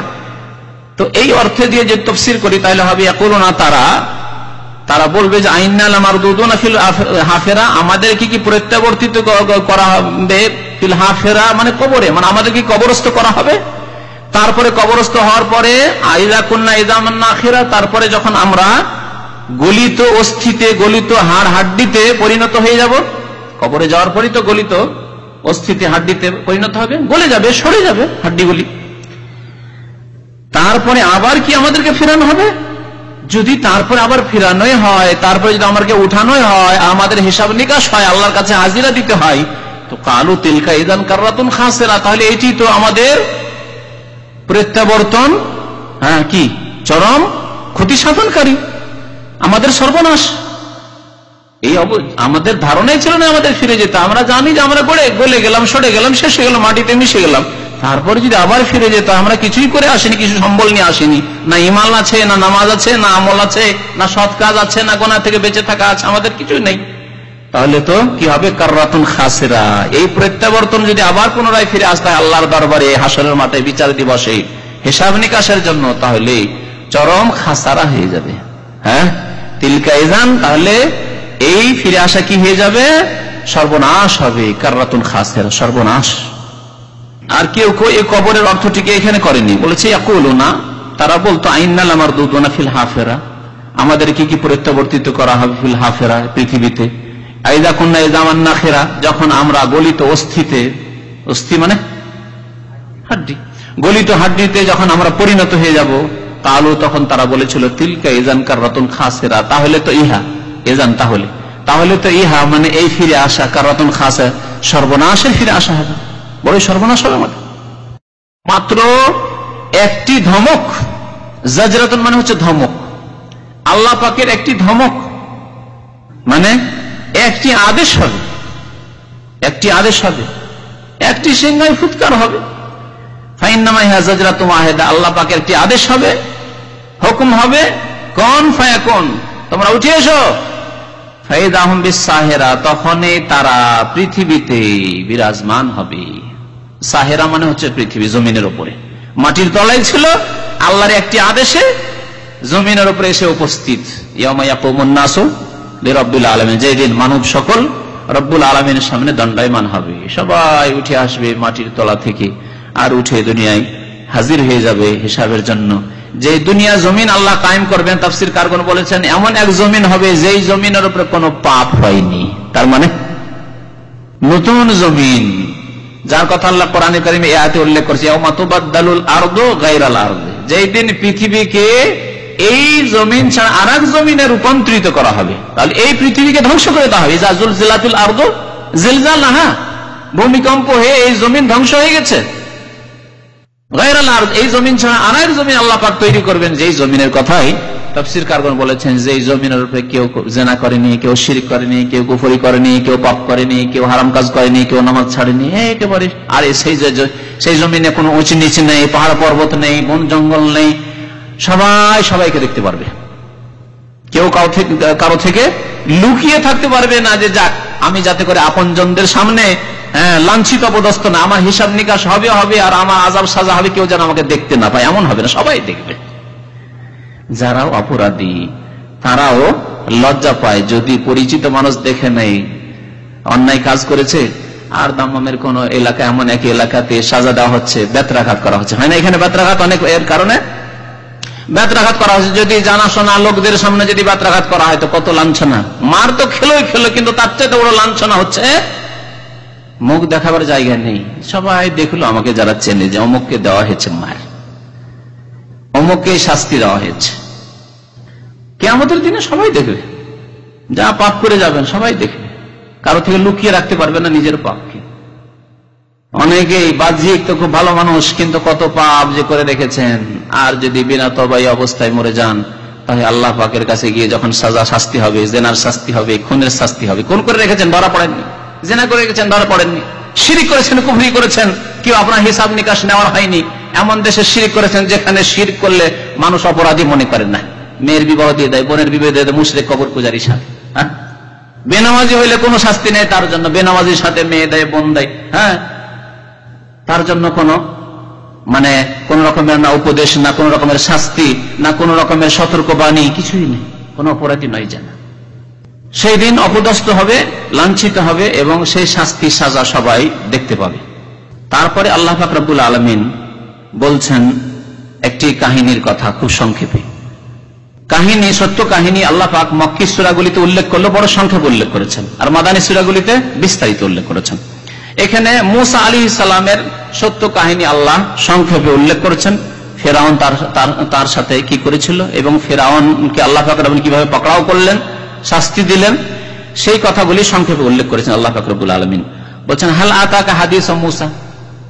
আগের সাথে এর প্রসঙ্গ কি, কেন আল্লাহ উল্লেখ করে? এই জন্যই যে আগে কিয়ামতের দৃশ্য আল্লাহ পাক উল্লেখ করেছেন, আর এসব কথা বিশ্বাস না করার কারণে, এসব কথার প্রতি ঈমান না আসার কারণে আল্লাহ পাক ফেরাউনকে ধ্বংস করেছেন, আর সে কাফের হয়েছে। আর মূসা আলাইহিস সালাম যেহেতু এতে ঈমান রাখতেন এবং সেই দিকে তিনি দাওয়াত দিয়েছেন, মানুষকে আহ্বান করেছেন, সেজন্য তিনি সম্মানিত হয়েছেন আল্লাহ পাকের কাছে। হাল আতাকা হাদিস মূসা, আপনার কাছে কি মূসা আলাইহিস সালামের কাহিনীর সংবাদ এসেছে? আপনার কাছে আল্লাহ পাক জিজ্ঞাসা করছেন। তাহলে সম্বোধন কাকে করা হয়েছে? একটি তাফসীর হচ্ছে আল্লাহ রাসূল সাল্লাল্লাহু আলাইহি ওয়াসাল্লামকে সম্বোধন করা হয়েছে। আল্লাহ রাসূল সাল্লাল্লাহু আলাইহি ওয়াসাল্লামকে সরাসরি সম্বোধন করা হয়েছে, কারণ তার উপর কোরআন নাযিল হয়েছে, কিন্তু আমাদেরকেও সম্বোধন করা হয়েছে, পরবর্তীতে আমাদেরকেও সম্বোধন করা হয়েছে। এটা হচ্ছে ইনডাইরেক্ট সম্বোধন, সরাসরি সম্বোধন রাসূলুল্লাহ সাল্লাল্লাহু আলাইহি ওয়াসাল্লামকে, আর পরোক্ষভাবে, একটা হচ্ছে প্রত্যক্ষভাবে সম্বোধন নবী সাল্লাল্লাহু আলাইহি ওয়াসাল্লামকে, আর পরোক্ষভাবে সম্বোধন হচ্ছে প্রত্যেক মুমিনকে, প্রত্যেক মানুষকে। যে তোমাদের কাছে কি মূসা আলাইহিস সালামের কাহিনী আসেনি, তোমরা জানো না, শোনোনি? আর কোন কোন তাফসীরকার বলেছেন যে হাল আতাকা, কা দিয়ে সম্বোধন নবী সাল্লাল্লাহু আলাইহি ওয়াসাল্লামকে নয়, প্রত্যেক ব্যক্তিকে যাকে সম্বোধন হতে পারে। অর্থাৎ তাহলে এইরকম আছে, হাল আতাকা আইয়ুহাল ইনসান, হে মানুষ, তোমার কাছে কি মূসা আলাইহিস সালামের সত্য কাহিনীর কথা শোনানো হয়নি, সত্য কাহিনীর খোঁজ খবর আসেনি? প্রত্যেক মানুষকে যেন বলা হয়েছে। কি কাহিনী? আল্লাহ বলছেন ইয নাদাহু রাব্বুহু বিল ওয়াদিল মুকাদ্দাসে তুয়া। কোরআনে কারিমে কাহিনী বর্ণনার ক্ষেত্রে অনেক সময় তরতিবের খেয়াল রাখা হয়নি, পরের কথা আগে বর্ণনা করে দেওয়া হয়েছে, আগের কথা পরে বর্ণনা করা হয়েছে, কারণ পুরো বিস্তারিত কাহিনী শোনানো কোরআনুল কারিমের উদ্দেশ্য কখনো নয়। উদ্দেশ্য হচ্ছে কোরআনে কারিমে বিভিন্ন কাহিনীর কিছু কিছু দিক তুলে ধরার, উপদেশ দান করা। সুতরাং যে যেখানে উপদেশের পয়েন্ট রয়েছে সেইটুকু আল্লাহ পাক উল্লেখ করে দিয়েছেন। প্রথম কথা, আল্লাহ পাক সম্মানিত করেছেন মূসা আলাইহিস সালামকে, যে সরাসরি আল্লাহ পাক তার সাথে কথা বলেছেন এবং মুকাদ্দাস পবিত্র জমিন ভূমি তুয়াতে তাকে ডেকেছেন যে এসো, সেখানে আমি আল্লাহ তোমার সাথে কথা বলবো, তোমার সাথে সাক্ষাৎ হবে। ইয নাদাহু রাব্বুহু বিল ওয়াদিল মুকাদ্দাসে তুয়া, যখন আল্লাহ পাক তাকে আহ্বান করেছিলেন, তার রব মূসা আলাইহিস সালামের রব অর্থাৎ আল্লাহ পাক আহ্বান করেছিলেন বিল ওয়াদিল মুকাদ্দাসে তুয়া, তুয়া নামক পবিত্র উপত্যকায়। ওয়াদি বলা হয় উপত্যকা, দুই পাহাড়ের মাঝখানে যে এলাকা হয়, সংকীর্ণ এলাকা, তাকে ওয়াদি বলা হয়, এবং নিচু হয়ে থাকে পাহাড়ের তুলনায়, স্বাভাবিক, ওয়াদি বলা হয় আরবি ভাষায়। তো মুকাদ্দাস মানে পবিত্র। তুয়া নামক, তুয়া হচ্ছে ওই জায়গার নাম, স্থানের নাম। তুয়া নামক পবিত্র স্থানে তার রব অর্থাৎ মূসা আলাইহিস সালামের রব আল্লাহ পাক তাকে আহ্বান করলেন। আল্লাহ পাক রব্বুল আলামিন আল্লাহর ভাষায়, এবং আল্লাহ পাকের কালাম, আল্লাহ পাকের কথা, পবিত্র বাণী মূসা আলাইহিস সালাতু সালাম আল্লাহ পাকের রাসূল, তিনি শুনলেন। এটি হচ্ছে আহলে সুন্নাত ওয়াল জামাতের আকীদা, এটি হচ্ছে সহিহ আকীদা। একটি ভ্রান্ত আকীদা আছে, এই সম্পর্কেও ভ্রান্ত হয়েছে, বিভ্রান্তির শিকার হয়েছে অনেকে এবং ভ্রান্ত পথ নিয়েছে। আশায়রা, মাতুরিদিয়া, তারপর মুতাজিলা, বিভিন্ন ফিরকা যে আকীদার ক্ষেত্রে বিভ্রান্তির শিকার হয়েছে, তারা বলে আল্লাহ পাক রব্বুল আলামিনের কথা শুনেননি মূসা আলাইহিস সালাম। আল্লাহ পাক রব্বুল আলামিন কথা বলেছেন সরাসরি মূসা আলাইহিস সালাম শুনেন না, মূসা আলাইহিস সালামের জন্য আল্লাহ পাক কথা সৃষ্টি করে দিয়েছেন, কথা সৃষ্টি করে দিয়েছেন। কেউ কেউ বলছে যে ওখানে গাছ ছিল, যে গাছ থেকে আওয়াজ আসছিল, এগুলি সব ভ্রান্ত কথা, এগুলি হচ্ছে গুমরাহি আর স্পষ্ট কোরআনে কারীমের আয়াতের অপব্যাখ্যা। আল্লাহ বলছেন না দাহু, ডাক দিলেন। বলুন তো, ডাক দিলে আওয়াজ শোনা যায় না, যায় না? আল্লাহ তো বলেন যে ইজ খালাকাল সৌতা, আল্লাহ আওয়াজকে সৃষ্টি করে দিলেন, আর মুসা আলাইহিস সালাম আওয়াজ শুনতে থাকলেন। এই কথা তো বলেন। তাহলে এই ভ্রান্ত আকীদা কোত্থেকে আসলো? এইভাবে অনেকে কোরআন এবং হাদিসের উপর নিজের বিবেককে, নিজের যুক্তিকে যখন প্রাধান্য দিতে চেয়েছে, তখন বিভ্রান্তির শিকার হয়েছে। এইভাবে অনেক ফিরকা মুসলিম জাতিতে জন্ম নিয়েছে। আল্লাহ পাক কি বললেন তারপরে? ইযহাব ইলা ফিরআউনা ইন্নাহু তাগা, যাও ফিরআউনের কাছে। ইন্নাহু তাগা, কারণ সে সীমা লঙ্ঘন করেছে। তাগা মানে বাড়াবাড়ি করা, সীমা লঙ্ঘন করা। যে সীমানা রয়েছে, সীমানা ক্রস করে যাও, এ হচ্ছে তাগা। এজন্য তাগুত বলা হয় যারা আল্লাহর বিধানের বাস্তবায়ন করে না, মানব রচিত বিধানের বাস্তবায়ন করে, তাদের তাগুত বলা হয়েছে। শয়তানকে তাগুত বলা হয়েছে। যাকে সেজদা করা হচ্ছে বা যাকে ডাকা হচ্ছে, আর সে যদি রাজি থাকে যে আমাকে ডাকো, আমার কদম বুশি করো, আমার পায়ে সেজদা করো, আমার পায়ে চুমন দাও, তাহলে সে তাগুত। তাগুত, গণক, জাদুকর, এরা হচ্ছে তাগুত, সীমা লঙ্ঘন করে এরা। সুতরাং তাগুতের এরকম বহু ব্যাখ্যা রয়েছে যা বিভিন্ন সময় উল্লেখ করা হয়েছে আপনাদের সামনে। তাগুত সম্পর্কে, তাগুতের যে মানে শীর্ষস্থানীয় তাগুত 5 প্রকারের, 3টি মূলনীতি একটি কিতাব আছে, তার শেষে পাবেন। 3টি মূলনীতি কিতাবের শেষ দিকে দেখবেন যে তাগুতের তাফসীরগুলি কি সংক্ষেপে। ফাকুল হাল্লাকা ইলা আনতা যাক্কা, আল্লাহ বলছেন যে যাও ফিরআউনের কাছে যেতে বলেছেন। তাহলে বোঝা গেল যে পাপীদের কাছে, বেদিনের কাছে, বেনামাজির কাছে, ধার্মিক দলকে যেতে হবে, গিয়ে শিখাইতে হবে, যেতে হবে। তারা আসবে না অনেক সময়, তাদের পিপাসা আছে, প্রয়োজন আছে, কিন্তু অনেক সময় আসতে চাইবে না। তাদের কাছে যেতে হবে, তাদের সাথে যোগাযোগ করতে হবে। নিজে না যেতে পারেন, তাদের কাছে আপনি ক্যাসেট পৌঁছে দেন, তাদের কাছে সিডি পৌঁছে দেন, তাদের কাছে ইসলামী দাওয়াতের যে উপায় উপকরণগুলো রয়েছে, বই রয়েছে, পৌঁছে দেন। যেসব ভাইদের কাছে ইন্টারনেট আছে, ইসলামিক ভালো ওয়েবসাইট আছে বা ভালো কোনো আর্টিকেল আছে, সেটা ইন্টারনেটের মাধ্যমে ইমেল করে পৌঁছে দিলেন। এটি যাওয়া হইল, আপনার যাওয়া হইল। দাওয়াত কেমন করে দিতে হবে আল্লাহ পাক রব্বুল আলামিন পৌঁছে দিয়েছেন। তবে কাছের লোকের কাছে প্রথম যেতে হবে। ও কিছু লোকেরা কাছের লোকের বাদে দূরের কাছে প্রথম যায়, তারপরে নিজের কাছে কিছু পুঁজি নেয়, নিজের পকেট এমটি, আর তারপরে দৌড়াদৌড়ি ছুটাছুটি করে, এতে তো কোনো লাভ নেই। এলিম থাকতে হবে, কিছু দেওয়ার জন্য আপনার কাছে থাকতে হবে। দান করতে তখনই পারবেন যখন পকেটে টাকা থাকবে। খালি পকেটে তো আর বললে হবে না যে আমি দান করতে চলেছি। তো এইরকম আপনার কাছে যদি এলিম না থাকে আর বলেন যে আমি তাবলীগ করতে এসেছি, ইসলামের প্রচার করতেছি, কি প্রচার করবেন? ফাকিদু শাই'আ লা ইউতি, আরবিতে প্রবাদ আছে, যার পকেট এমটি, যার কাছে কিছু নেই, সে দিতেই পারবেন না, কি দেবে? তারপরে দেওয়ার ক্ষেত্রে আপনার আপনজনকে আগে দিতে হবে। দান খেরাত যদি করেন, আপনার নিজের ভাই খেতে পায় না, নিজের বোন খেতে পায় না, আপনার গ্রামবাসী খেতে পায় না, তো আপনি বলবেন যে না আমার গ্রামবাসী থাক, আমার ভাই বোন থাক, এরা না খেয়ে থাকলে কি হবে, যে আমি ভারতে দিয়ে আসি, নেপালে দিয়ে আসি, তাই করবেন? কখনো করবেন না। আপনার রুমে আছে যেসব ছেলেরা, তারা খেতে পায় না, আর আপনি বলছেন না না আমি তো অমুক কোম্পানিতে গিয়ে দিয়ে আসবো। অযৌক্তিক কথা। সাদকার ক্ষেত্রে যেমন, তেমন ইসলামের দাওয়াতের ক্ষেত্রে আপনার আশেপাশে আত্মীয় স্বজন, গ্রামবাসী, এলাকাবাসী, সেখানে দাওয়াতের ক্ষেত্র ভরপুর রয়েছে। অমুসলিমও রয়েছে, মুসলিম নামে মাত্র মুসলিম, নামাজ নেই, কাবিরা গুনাহ রাত দিন। তাহলে এখানে দাওয়াতের বড় ক্ষেত্র রয়েছে, এখান থেকে শুরু করতে হবে আপনাকে। আল্লাহ পাক বলছেন ফাকুল, তাকে গিয়ে বলো। কত সুন্দর পন্থায় বলতে বলছেন, কর্কশ ভাষী হয়ে নয়, হ্যাঁ, কঠোরতা অবলম্বন করে নয়, ধমক দিয়ে নয়। কারণ প্রথম কথা, সে শাসক রাজা, তাকে ধমক দিয়ে লাভ আছে? ধমক দিলে সেখানে তো কাজ শেষ করে দিবে, সেখানে শেষ করে দিবে সে। তাহলে কথা বলতে হবে আপনাকে লক্ষ্য করে যে কাকে কথা বলছেন। অহংকারী লোকের সাথে কথা বলেন, তাহলে নম্রভাবে কথা বলতে হবে, যাতে একটু নেমে আসে, নাহলে আরো উপরে চড়ে যাবে। এমনিতেই অহংকারী, আর তারপরে যদি একটু শক্ত করে বলেন, আরো উপরে চড়ে যাবে। ফাকুল, আল্লাহ বলছেন হে মুসা আলাইহিস সালাম, তাকে কি বলো, হাল্লাকা ইলা আনতা যাক্কা, তোমার কি আগ্রহ রয়েছে আত্মার পরিশুদ্ধির, পবিত্র হওয়ার? তাজাক্কা মানে পবিত্র হওয়া। তোমার পবিত্র হওয়ার কি ইচ্ছা রয়েছে, সদিচ্ছা আছে? আপনার কি ইচ্ছা আছে যে আপনি আত্মার পরিশুদ্ধি করবেন, ভালো পথ ধরবেন, ভালো কাজ করবেন? এইভাবে ওয়াহদিয়াকা ইলা রাব্বিকা, এবং আপনাকে আপনার রবের রাস্তা দেখাবো। আমি আপনাকে আপনার রবের, আল্লাহ পাকের রাস্তা দেখাবো। ফাতাখশা, সুতরাং আপনি আল্লাহকে ভয় করবেন। এর আগ্রহ কি আপনার আছে? এরকম আগ্রহ কি আপনি রাখেন না? আগ্রহ হওয়া উচিত আপনার এরকম। আপনাকে আমি ভালো পথ দেখাবো, আমার কোনো পার্থিব উদ্দেশ্য নেই, এবং আপনার আমি হিতাকাঙ্ক্ষী, আপনার আত্মার পরিশুদ্ধি চাই, আপনার কর্ম ভালো হোক, আপনার জীবন ভালো হোক, আপনার পবিত্র জীবন হোক, এই যে আমি কামনা করি। কত সুন্দর ভাবে ইসলামের দাওয়াত দিচ্ছেন, অথচ বড় তাগুত। ফারাহুল আয়াতাল কুবরা, সুতরাং তাকে বড় নিদর্শন দেখালেন, বড় নিদর্শন দেখালেন। মুসা আলাইহিস সালাতু সালাম ফিরআউনকে কি করলেন? মহানিদর্শন দেখালেন, বড় মুজিজা দেখালেন। বড় মুজিজা কি ছিল বলতে পারেন? মুসা আলাইহিস সালামকে আল্লাহ কয়টি মুজিজা দিয়েছিলেন? হ্যাঁ, মাত্র দুটি। আল্লাহ বলছেন নয়টি। ওয়ালাকাদ আতাইনা মুসা 9 আয়াতিন বাইয়িনাত। আল্লাহ বলছেন নিশ্চয় আমি মুসা আলাইহিস সালামকে 9টি সুস্পষ্ট প্রুফ দিয়েছিলাম, অর্থাৎ মুজিজা দিয়েছিলাম। তার মধ্যে প্রথমে দিয়েছিলেন আল্লাহ পাক রব্বুল আলামিন একটি লাঠি। লাঠি দিলেন। লাঠি হাতে থাকলে তো লাঠি, সাধারণ লাঠি, আর হাত থেকে মাটিতে রেখে দিলে, ফেলে দিলেই ফাইদা হাইয়াতুন তাসা, সাপ হয়ে দৌড় দিতে একবারে ফ্যান তুলে। ফাইদা সুবানুম মুবিন, সুস্পষ্ট অজগর সাপ, একবারে অজগর সাপ, গিলে খেয়ে নেবে মানুষকে।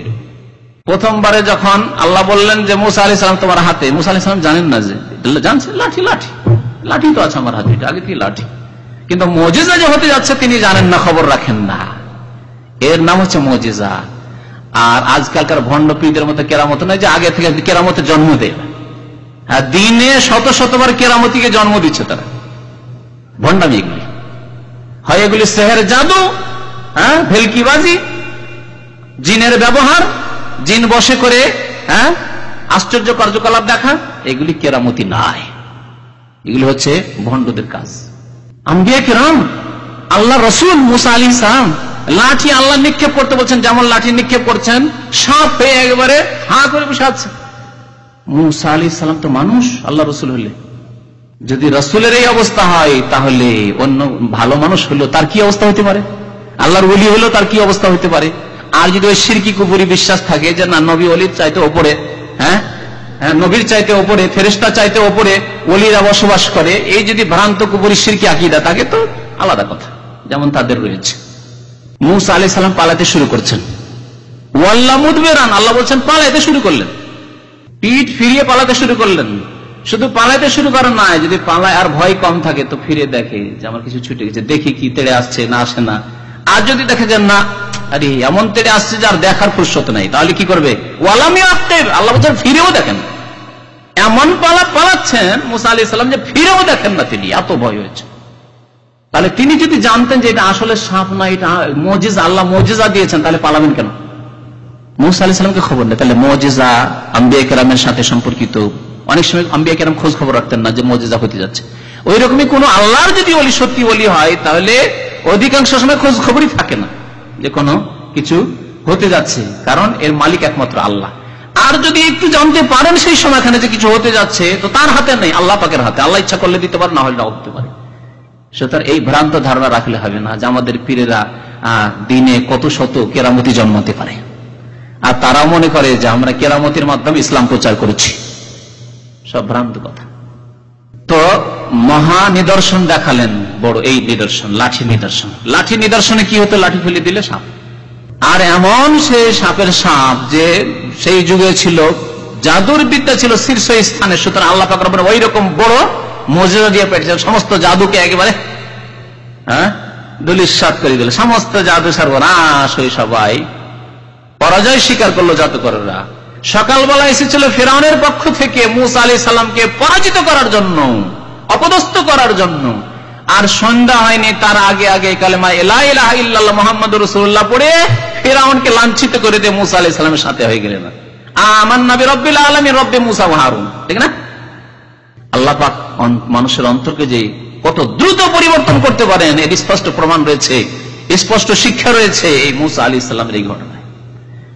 এই মহা নিদর্শন আল্লাহ দিলেন। আরেকটি নিদর্শন দিলেন, হাত বগলে দিয়ে বের করলে হাত চমকে উঠত, রোগ নাই। আল্লাহ বলছেন মিন গায়রি সু, রোগ নাই কিন্তু চমকে উঠত।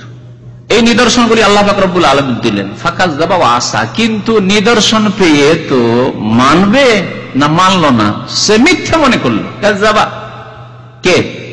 ফিরআউন মিথ্যা মনে করলো, ওয়া আসা, এবং নাফরমানি করলো, বিরুদ্ধাচরণ করলো মুসা আলাইহিস সালামের। শুনল না। শুধু তাই না, সুম্মা আদবারা ইয়াসআ, অতঃপর সে ফিরে গেল, এই সত্য থেকে ফিরে গিয়ে ইয়াসআ, প্রয়াস চালাতে শুরু করলো। কেমন করে দমন করা যায় মুসাকে, মুসার যে মিশন নিয়ে সেই মিশনকে কেমন করে দমন করা যায়? সর্বনাশ করা যায়। ফাহাসারা, সুতরাং সমবেত করলো, জাদুকরদেরকে সমবেত করলো, গোটা দেশে ঢোল পিটে দিল যে তোমরা হাজির হও, আজকে মূসার সাথে লড়াই যুদ্ধ আছে, আমার জাদুকরদের যুদ্ধ আমার যুদ্ধ, এবং মূসাকে আজকে ধ্বংস করবো। ফানাদা, এবং চিৎকার করে ঘোষণা করলো, ফিরআউন ঘোষণা করলো কি, যে এসো সবাই। আর বললো ফাকালা আনা রাব্বুকুমুল আলা, এও ঘোষণা করলো যে আমি তোমাদের মহান প্রভু। হে মিশরের অধিবাসী, হে মিশরের মানুষেরা, জনসাধারণ, তোমাদের প্রভু আবার কি? ওই মূসা যার কথা বলছে আল্লাহ না, তোমাদের প্রভু, প্রতিপালক, লালন পালনকারী আমি, তোমাদের দেখাশোনা করছি আমি, তোমাদের খেতে দিচ্ছি আমি, তোমাদের চাকরি দিচ্ছি আমি, সবকিছু আমি দিচ্ছি। তাহলে প্রভু হওয়ার, রব হওয়ার দাবি করলো। আল্লাহ বলছেন ফাআখাযাহুল্লাহু নাকালাল আখিরাতি ওয়াল উলা, সুতরাং আল্লাহ তাকে পাকড়াও করলেন। আখাযাহুল্লাহ, আখাযা মানে ধরে নেওয়া। আল্লাহ পাক মূসা আলাইহিস সালামকে ধরে নিলেন তার আযাবে। এতদিন অবসর দিয়েছিলেন, ছাড় দিয়েছিলেন, ঢিল দিয়েছিলেন। নাকালাল আখিরাতি ওয়াল উলা, শেষ এবং প্রথম কথার শাস্তি স্বরূপ, এই একটি তাফসীর করা হয়েছে। তাহলে উলা আর আখির আর উলা দুইটি বাক্যের দিকে নিয়ে যাওয়া হয়েছে এই তাফসীরে।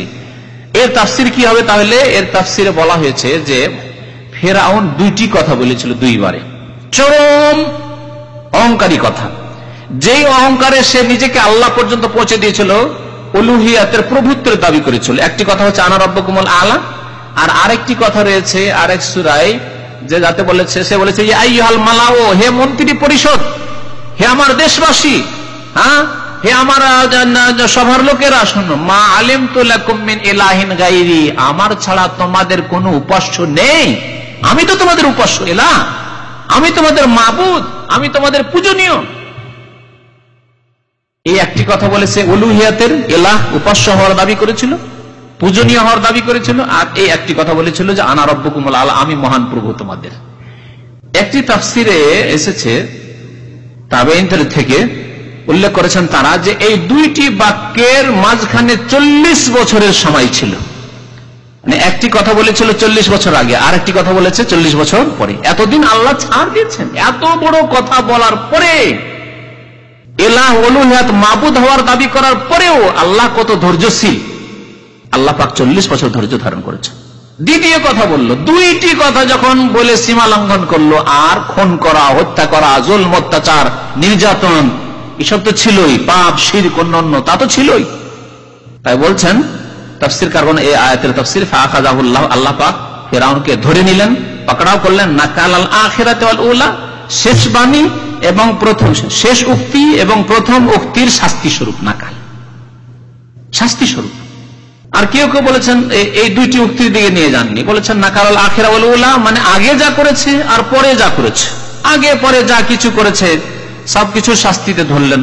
অথবা আখিরা ওয়াল উলা মানে দুনিয়ার শাস্তি, আখিরাতের শাস্তিতে আল্লাহ পাকড়াও করলেন। এমন পাকড়াও আল্লাহ পাক করলেন যে দুনিয়ার শাস্তি হয়ে গেল, আর তার সাথে সাথে পরকালের আখিরাতের শাস্তি, মওতের সাথে ডুবে ধ্বংস হওয়ার সাথে সাথে আখিরাতের শাস্তি, কবরের আযাবের শাস্তি শুরু হয়ে গেল। আল্লাহ পাক কোরআনে কারীমে তাই উল্লেখ করেন, আন্না ইউরাজুনা আলাইহা গুদুওয়ান ওয়া আশিয়ান ওয়া ইয়াওমা তাকুমুস সাআ। এই ফিরআউন এবং ফিরআউনের বংশধর, ফিরআউনের সাথে যারা ধ্বংস হয়েছে তাদের সম্পর্কে আল্লাহ বলছেন যে সকাল বিকাল তাদের জন্য আগুন পেশ করা হচ্ছে। কবরের জীবনে, বারজাখী জীবনের আযাবের কথা আল্লাহ উল্লেখ করেছে। আন্না ইউরাজুনা আলাইহা, তাদের উপর কি করা হচ্ছে? আগুন, জাহান্নামের আগুন পেশ করা হচ্ছে। গুদুওয়া ওয়া আশিয়া, সকাল বিকাল। আদখিলু আলা ফিরআউন আশাদ্দাল আযাব, আল্লাহ পাক বলছেন হে ফেরেশতারা, এই আলে ফিরআউনকে, ফিরআউনের সেনাবাহিনীকে, ফিরআউনের সাথী সঙ্গীদেরকে কঠোর শাস্তিতে প্রবিষ্ট করো। এই আয়াত প্রমাণ করে যে কবরের জীবনে, বারজাখী জীবনে পাপীদের জন্য আযাব রয়েছে। ইন্না ফি যালিকা লাইবরাতান লিমান ইয়াখশা, আল্লাহ বলেন নিঃসন্দেহে এই ঘটনাতে রয়েছে শিক্ষা, ইবরা মানে শিক্ষণীয় বিষয়, শিক্ষা রয়েছে পাপীদের জন্য, অহংকারীদের জন্য, কাফেরের জন্য, মুশরিকের জন্য, বেদিন বেনামাজীর জন্য, অপরাধীদের জন্য। লিমান ইয়াখশা, ওই সব ব্যক্তিদের জন্য যারা আল্লাহকে ভয় করবে। আল্লাহর ভয় থাকে তাহলে তো, পরকালের ভয় থাকবে, না হলে কোনো ফায়দা নেই, উপকার নেই। সেই জন্য আল্লাহ বলেছেন যে এতে শিক্ষার বিষয় রয়েছে কার জন্য? যারা ভয় করে তাদের জন্য। যারা ভয় করে না, পরকালই বিশ্বাস করে না, আল্লাহ যে সৃষ্টি করে বিশ্বাসই করে না, আল্লাহ যে উঠাবেন, হিসাবে নেবেন বিশ্বাসই করে না, তাদের জন্য কোনো শিক্ষার বিষয় নেই। তারা পশু প্রাণীর মতো খাই দায়, লোড আনলোড করে, আর তারপরে মরে যাবে।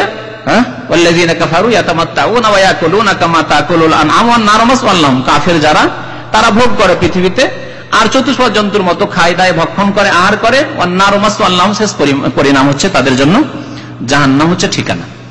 আল্লাহ পাক তারপরে আর এক প্রসঙ্গের কথা বলছেন, আল্লাহর কুদরতের কথা।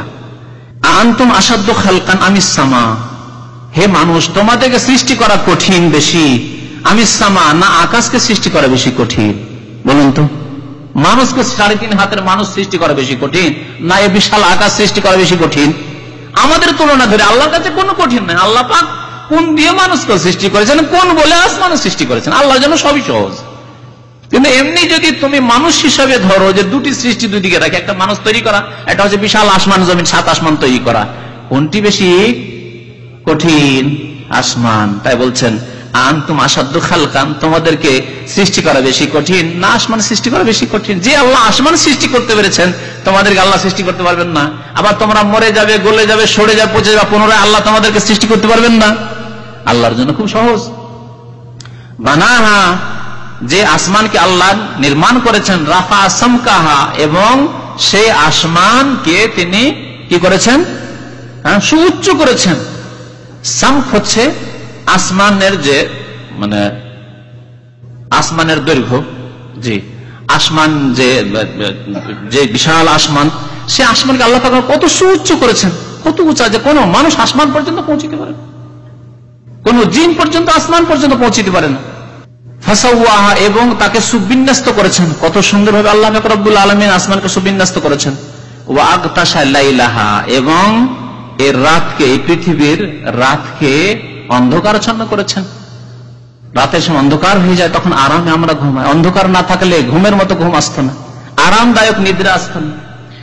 ওয়া আখরাজা দুহাহা, এবং এই পৃথিবীর দিনকে আল্লাহ পাক রব্বুল আলামিন প্রকাশিত করেছেন, দিনের আলোকে প্রকাশিত করেছেন। দিনের আলো যদি আল্লাহ প্রকাশ না করতে শুধু রাত হয়ে থেকে যেত, তাহলে আমাদের মহা মুশকিল হয়ে যেত।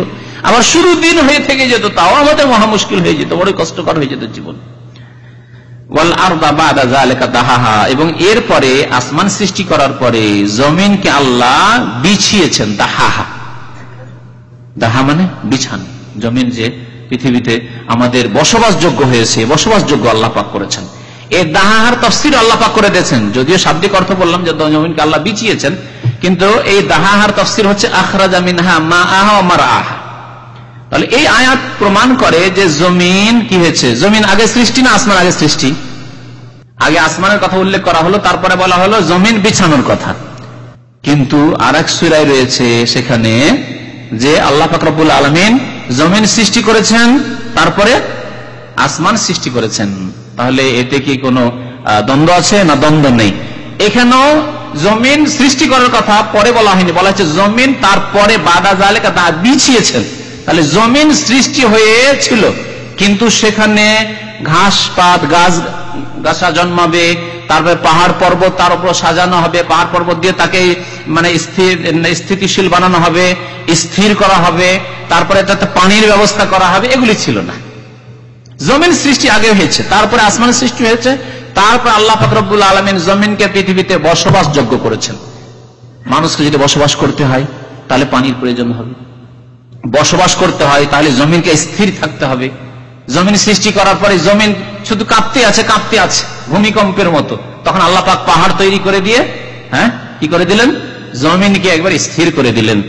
তো আল্লাহ পাক এখানে বলেছেন জমিনকে তারপরে বিছিয়ে দিলেন বা বসবাসযোগ্য করলেন। আখরাজা মিনহা মাআহা ওয়া মারআহা, সুতরাং সেই জমিন থেকে আল্লাহ পাক পানি বের করলেন, পানির ব্যবস্থা করলেন। জমিন সৃষ্টি হয়েছিল কিন্তু পানি ছিল না, পানির ব্যবস্থা ছিল না। তাতে জমিনের মধ্যে মাটির তলায় যে পানি আছে, পানির ব্যবস্থা আল্লাহ করলেন। ওয়া মারআহা, এবং চারণ ভূমির ব্যবস্থা করলেন, ঘাস গাছপালা এসব আল্লাহ পাক উদ্গত করলেন জমিন থেকে। ওয়াল জিবালা আরসা, এবং পাহাড়কে আল্লাহ পাক রব্বুল আলামিন তাতে কি দিলেন, গেড়ে দিলেন, পাহাড় দিয়ে দিলেন। কারণ অস্থির ছিল, স্থির ছিল না জমিন, পাহাড় দিয়ে জমিনকে একেবারে স্থির করে দিলেন। এগুলি হচ্ছে কিসের তফসির? দাহার তফসির। দাহার তফসিরে তাহলে কি হইল? পানির ব্যবস্থা পৃথিবীতে, তারপরে গাছপালার ব্যবস্থা, ঘাসের ব্যবস্থা, খাদ্যদ্রব্যের ব্যবস্থা, আর কি পাহাড় দিয়ে জমিনকে স্থির করে দেওয়া, বসবাসযোগ্য করে দেওয়া, মাতা আল্লাকুম, তোমাদের উপভোগের জন্য হে মানুষ। জমিন স্থির না হলে তোমরা উপভোগ করতে পারতে না, বাড়িঘর বাঁধতে পারতে না, চলাফেরা করতে পারতে না। জমিনকে আল্লাহ স্থির না করে দিলে, তারপরে জমিনে যদি ঘাস পাত না হইতো, খাদ্যদ্রব্যের ব্যবস্থা না হতো, তাহলে তোমরা বেঁচে থাকতে পারতেন না অনাহারে। তারপরে পানির ব্যবস্থা না হলে তোমরা বাঁচতে পারতে না, সব ধ্বংস হয়ে যেত, বসবাসযোগ্য হতো না পৃথিবী। আল্লাহ পাক বসবাসযোগ্য করে জমিনকে তোমাদের উপভোগের জন্য, ওয়ালি আনআমিকুম, তোমাদের গৃহপালিত পশুর উপভোগের জন্য। গৃহপালিত পশুর খাদ্যের ব্যবস্থা করলেন পানির মাধ্যমে, ঘাসের মাধ্যমে, গাছপালার মাধ্যমে। ফাইদা জাআত তাম্মাতুল কুবরা, সুতরাং যখন মহাপ্রলয় দিবস চলে আসবে, আর তাম্মাতুল কুবরা হচ্ছে কিয়ামত, যখন কিয়ামত দিবস চলে আসবে, সেই দিন ইয়াউমা ইয়াতাযাক্কারুল ইনসানু মা সা, সেই দিন প্রত্যেক মানুষ স্মরণ করবে যে মা সা, কি প্রয়াস চালিয়েছে পৃথিবীতে, কি সম্বল নিয়ে এসেছে, কি কোশিশ করেছে, চেষ্টা করেছিলেন, কিছু নামাজের মেহনত করেছিলেন, ফজর পড়েছিলেন, পাপ থেকে গুনাহ থেকে বেঁচেছিলেন, সময়কে নিজের কাজে লাগিয়েছিলেন, এইভাবে তখন স্মরণ হবে। কিন্তু সময় চলে যাওয়ার পরে স্মরণ করে লাভ নাই। এক্সিট লেগে গেছে, আর সৌদি আরবে এসেছেন, গালফে এসেছিলেন, দেশে চলে গেছে, দেশে যাওয়ার পরে যদি ভাবেন যে এখন কিছু পয়সা করতে, আর কি কাজ হবে, দেশেই কিছু করে খেতে হবে, এখন আর বিদেশের কথা চিন্তা করতে হবে না, কারণ খরচ লেগে গেছে, এক্সিট চলে গেছে। আল্লাহ পাক বলছেন ওয়াবুররিজাতিল জাহিম লিমান ইয়ারা, জাহান্নামকে প্রকাশ করা হবে দর্শকদের জন্য, লিমান ইয়ারা, যারা দেখবে, দর্শক সবাই কিয়ামতের মাঠে, তাদের জন্য কিয়ামতের জাহান্নামকে প্রকাশ করা হবে, জাহান্নামকে নিয়ে আসা হবে 70,000 লাগাম লাগিয়ে, নবী করিম সাল্লাল্লাহু আলাইহি ওয়াসাল্লাম হাদিস রয়েছে, আর প্রত্যেক লাগামের সাথে 70,000 ফেরেশতা থাকবে। এই অবস্থায় জাহান্নামকে নিয়ে আসা হবে। জাহান্নাম একটা দাম্মামের সমান নয়, বা ঢাকা শহরের সমান নয়, বা একটা কোনো দেশের সমান নয়। আল্লাহু আকবার, এমন এক বিশাল জাহান্নাম, সারা পৃথিবীর সমস্ত মানুষের দিয়ে আল্লাহ পাক জাহান্নামকে ভর্তি করবেন। সে বিশাল জাহান্নামকে নিয়ে আসা হবে এই অবস্থায়, জাহান্নামের তর্জন আর গর্জন। আল্লাহ পাক বলছেন ফাআম্মা মান তাগা, সুতরাং যে ব্যক্তি সীমা লঙ্ঘন করেছে, পৃথিবীতে বাড়াবাড়ি করেছে, শিরক কুফরির মাধ্যমে, মুনাফিকের মাধ্যমে, পাপ গুনাহ করার মাধ্যমে, ফরজ ওয়াজিব দিন পালন না করার মাধ্যমে, ওয়া আসারাল হায়াতাদ দুনিয়া, একটি কথা হলো সীমা লঙ্ঘন করেছে, আর দ্বিতীয় কথা হচ্ছে যে পার্থিব জীবনকে অগ্রাধিকার দিয়েছে, প্রাধান্য দিয়েছে। ওয়া আসারা মানে প্রাধান্য দিয়েছে, আল হায়াতাদ দুনিয়া, পার্থিব জীবনকে। 5টি টাকা পাবো যদি একটা গাড়ি ধুয়ে নিতে পারি এই নামাজের সময়খানে, এটাকে প্রাধান্য দিয়েছে। ঘুমকে প্রাধান্য দিয়েছে, আমি রাত 12টায় শুইলাম, এখন যদি রাত 3টা, 3:30টায় উঠি, তাহলে মাত্র 3.5 ঘন্টা ঘুমেছে, একটা না 5 ঘন্টা ঘুম হলে আমার স্বাস্থ্যটা ভালো থাকবে, হ্যাঁ, তাহলে সারাদিনটা আমি ভালোভাবে কাজ করতে পারবো। সেই জন্য ওই 15 মিনিট নামাজ পড়তে লাগতো, সেই সময় ঘুমকে কি করেছে, আসারাল হায়াতাদ দুনিয়া, ঘুমকে প্রাধান্য দিয়েছে।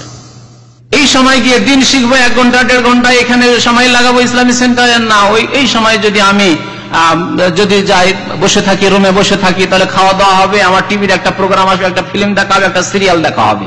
আসারাল হায়াতাদ দুনিয়া, জায়েজ কাজকে যদি প্রাধান্য দেয় দিনের উপর, তাহলেই তার জন্য শাস্তি রয়েছে। তাহলে কেউ যদি হারাম কাজকে, পাপ করাকে, গুনাহ করাকে প্রাধান্য দেয়, তাহলে তার কি অবস্থা হবে? কথা স্পষ্ট কিনা? এক হচ্ছে যে জায়েজ কাজকে, দুটো কাজ। জায়েজ কাজ হচ্ছে শিখো, ঘোরা, একটু ঘোরাফেরা করছেন, বাজার দেখছেন কি সস্তা পাওয়া যায়, দেশে যাবো কিছু সস্তা, যা পাই কেনাকাটা করবো, জায়েজ কাজ করছেন আপনি। কিসের প্রাধান্য দিচ্ছেন? সপ্তাহে একদিন একটা ক্লাস আছে, ইসলামী সেন্টারে বেশ কিছু শিক্ষা হবে, তার উপর প্রাধান্য দিলেন। এতেই যদি গুনাহগার হইতে হয়, আপনি দিনকে বাদ দিয়ে, দিন না শিখে আপনি দুনিয়ার পিছনে ছুটলেন, অথচ আপনার কেনাকাটা আসর পরে হইতে পারে, আপনার কেনাকাটা শনিবার রবিবারে অন্য দিনও হইতে পারে। এই 1 ঘন্টার ক্লাস ছাড়া আপনার গোটা সপ্তাহের সমস্ত সময়গুলি ওই কাজের জন্য আছে। আসারাল হায়াতুদ দুনিয়া, এই ক্ষেত্রে যদি আল্লাহ পাকের কাছে জবাবদাহি করতে হয়, সময়ের যে নেকির কাজে লাগাওনি, ইলম শিখায় ভালো আমলে লাগাওনি, তাহলে যারা গুনার কাজে লাগাচ্ছে, এখানে আপনি দিন শিখছেন, আরেকজন ফিল্ম দেখছেন, এখানে আপনি দিন শিখছেন, আরেকজন ব্লু ফিল্মের সিডি বিক্রি করছে, আপনি নামাজ পড়ছেন, আরেকজন নিদ্রায় বিভোর হয়ে রয়েছে, ঘুমাচ্ছে। আপনি নামাজ পড়তে যাচ্ছেন, একজন মুসল্লি নামাজি মানুষ, আর একজন রাস্তায় ফুটপাতে বসে আছে। আপনি নামাজ পড়তে যাচ্ছেন, আর একজন মানুষ ওই সময় তার হিসাব নিকাশ করছে, অফিসিয়াল কাজ করছে, অফিস বন্ধ করে, দোকান বন্ধ করে। ও আসারাল হায়াতাদ দুনিয়া, শোনেন তার শাস্তি। আল্লাহ বলছে, যে ব্যক্তি সীমা লঙ্ঘন করলো, আল্লাহর দিনের আওতা থেকে বেরিয়ে গেল, যে আমার দিন পালন করা আননেসেসারি, গায়র জরুরি। যখন পারলাম করলাম, জোহর পারলাম পড়েছি, মাগরিবটা পড়ে নিলাম, যখন সময় সুবিধা হলো পড়লাম, না নাই করলাম, সীমা লঙ্ঘন করলো। আসারাল হায়াতাদ দুনিয়া, পার্থিব জীবনকে প্রাধান্য দিল। ফাইনাল জাহিমা হিয়াল মাওয়া, তাহলে জাহান্নামই হচ্ছে তার ঠিকানা। জাহান্নাম হচ্ছে তার ঠিকানা। যারা দুনিয়াকে প্রাধান্য দিবে, দিনের ওপর, ফরজ ওয়াজিব সুন্নাত ইসলামের ওপর প্রাধান্য দিবে, আমলের উপর প্রাধান্য দিবে, দুনিয়ার কাজকর্ম কি, দুনিয়ার লক্ষ্য উদ্দেশ্য টার্গেট কি, ফাইনাল জাহিম হিয়াল মাওয়া। আপনি আপনার ছেলেদেরকে ইংলিশ মিডিয়াম পড়িয়ে ডাক্তার ইঞ্জিনিয়ার বানালেন, কোনো দোষ নেই, জায়েজ কাজ করেছেন, বরং অনেক সময় জরুরিও মুস্তাহাব কাজ, ওয়াজিব কাজও হইতে পারে। কিন্তু আপনি দিনের মৌলিক শিক্ষাই দিলেন না, ইমানের পিলার জানলো না, ইসলামের পিলার জানলো না, নামাজ পড়ার তরিকায় জানলো না, আপনার ছেলের আত্মাহাত মুখস্থ নেই, আল্লাহুম্মা সাল্লি আলা মুহাম্মাদ মুখস্থ নেই, সূরা ফাতিহা 10টি সূরাও মুখস্থ নেই, নামাজ কোত্থেকে শুরু করতে হয়, কোথায় গিয়ে শেষ করতে হয় তাও জানলো না, জানালেন না আপনার ছেলেকে। ওয়া আসারাল হায়াতাদ দুনিয়া, আপনি পার্থিব জীবনকে প্রাধান্য দিলেন দিনের উপর, দিন শিক্ষার উপর। মৌলিক শিক্ষা আপনার জন্য জরুরি ছিল, আপনার ছেলে মেয়েদের জন্য জরুরি ছিল। তাহলে পরিণাম কি হবে? আপনার পরিবার, আপনার ছেলে মেয়ে যাদেরকে ডাক্তার ইঞ্জিনিয়ার আপনি বৈজ্ঞানিক বানালেন, ফাইনাল জাহিম হিয়াল মাওয়া, জাহান্নাম তাদের ঠিকানা হবে। পক্ষান্তরে ও আম্মা মান খাফা মাকাম রাব্বিহি, যে ব্যক্তি রবের সামনে দণ্ডায়মান হওয়াকে ভয় করল, আল্লাহর সামনে দাঁড়াইতে হবে, একদিন হিসাব দিতে হবে, নামাজের হিসাব দিতে হবে, প্রথম হিসাব, তাওহীদের হিসাব লাগবে, আমার জীবনের হিসাব লাগবে, আমার যৌবনের হিসাব লাগবে, আমার ধন সম্পদের হিসাব লাগবে, আমার চোখের হিসাব লাগবে, আমার হাতের হিসাব লাগবে, আমার পায়ের হিসাব লাগবে, প্রত্যেক বস্তুর আমার হিসাব লাগবে। ও আম্মা মান খাফা মাকাম রাব্বিহি, যে ব্যক্তি রবের সামনে দাঁড়াবার বিষয়টিকে ভয় করল, আল্লাহর সামনে দণ্ডায়মান হইতে হবে এই কথাকে ভয় করল, আল্লাহর সামনে উপস্থিত হইতে হবে একে ভয় করল। ওয়া নাহান নাফসা আনিল হাওয়া, ভয় করে শুধু থেকে গেল না, কর্মতৎপর হইল। তাই বলছেন ওয়া নাহান নাফসা আনিল হাওয়া, কুপ্রবৃত্তির অনুসরণ থেকে মনকে বিরত রাখল। হাওয়া মানে প্রবৃত্তি, মনের কামনা বাসনা, মনের কামনা বাসনা থেকে নিজেকে বিরত রাখল। মনে চাইছে বলেই কাজ করব, সবাই খারাপ কাজ করছে, সবাই হারাম উপায় ইনকাম করছে, সবাই ফিল্ম দেখছে, সবাই অন্যায় কাজ করছে, সবাই শুয়ে থাকছে, ফজর আসে না, আমি একাই যাব। মনের কুপ্রবৃত্তি থেকে নিজেকে বিরত রাখলো, পাপ থেকে, পাপের উদ্দেশ্য থেকে নিজেকে বাঁচিয়ে রাখলো। ফাইনাল জান্নাতা হিয়াল মাওয়া, জান্নাত তো তারই ঠিকানা। জান্নাত তাহলে কার বাসস্থান? যে ব্যক্তি আল্লাহর সামনে দাঁড়াতে হবে, ভয় করলো, তার ঈমান সুন্দর এবং তার জন্য আমল সুন্দর করলো, পাপ থেকে নিজেকে বাঁচিয়ে রাখলো, ফরজ ওয়াজিব ছাড়াও পাপ, এই পাপ থেকে বাঁচিয়ে রাখলো নিজেকে, এবং হারাম নাজায়েজ অপছন্দনীয় কাজ করাও পাপ গুনাহ, তা থেকে নিজেকে বাঁচিয়ে রাখলো। মনে রাখবেন দুটি কথা, ফরজ ওয়াজিব সুন্নাত আদায় করার মাধ্যমে আর হারাম নাজায়েজ অপছন্দনীয় কাজ থেকে বেঁচে থাকার মাধ্যমে নাহান নাফসা আনিল হাওয়া, নিজের প্রবৃত্তিকে কি করলো? বিরত রাখলো, কুপ্রবৃত্তি থেকে নিজেকে, নিজের নফসকে বিরত রাখলো। তাদের জন্য জান্নাত রয়েছে, জান্নাত বাসস্থান। ইয়াসআলুনাকা আনিস সাআ, তারপর আল্লাহ কিয়ামতের কথা বলে শেষ করে দিচ্ছেন। আল্লাহ বলছেন যে হে নবী, আপনাকে মানুষেরা জিজ্ঞাসা করে কিয়ামত সম্পর্কে, এই কিয়ামত দিবস কখন হবে। আল্লাহ পাক তারিখ নির্দিষ্ট করে দেননি, সাল নির্দিষ্ট করে দেননি, সময় নির্দিষ্ট করে দেননি। আজকাল অনেকে ভবিষ্যৎবাণী করে 100 বছর আর আছে, 200 বছর আছে, 500 বছর আছে, এগুলি অবাস্তব কথা। নবী করিম সাল্লাল্লাহু আলাইহি ওয়াসাল্লাম কোন ইশারা ইঙ্গিত করেননি, বলেছেন খুব নিকটে, কিন্তু কত নিকটে, কতদিন পরে হবে, হঠাৎ করে হবে, বাগতাহ, আল্লাহ বলছেন আকস্মিক ভাবে কিয়ামত আসবে, খোঁজ খবর থাকবে না। বড় লক্ষণগুলি যেমনই শুরু হয়ে যাবে, খুব দ্রুত সে বড় লক্ষণগুলি চলে আসবে কিয়ামতের, আর কিয়ামত চলে আসবে। সুতরাং এই সময় নির্ধারণ করা এবং কল্পনা জল্পনা এই সম্পর্কে করা, এগুলি আহলে সুন্নাত ওয়াল জামাতের রাস্তা নয়। যে আমরা বলবো 100 বছর, 200 বছর, 300 বছর, এইসব কথা বলা ঠিক নয়।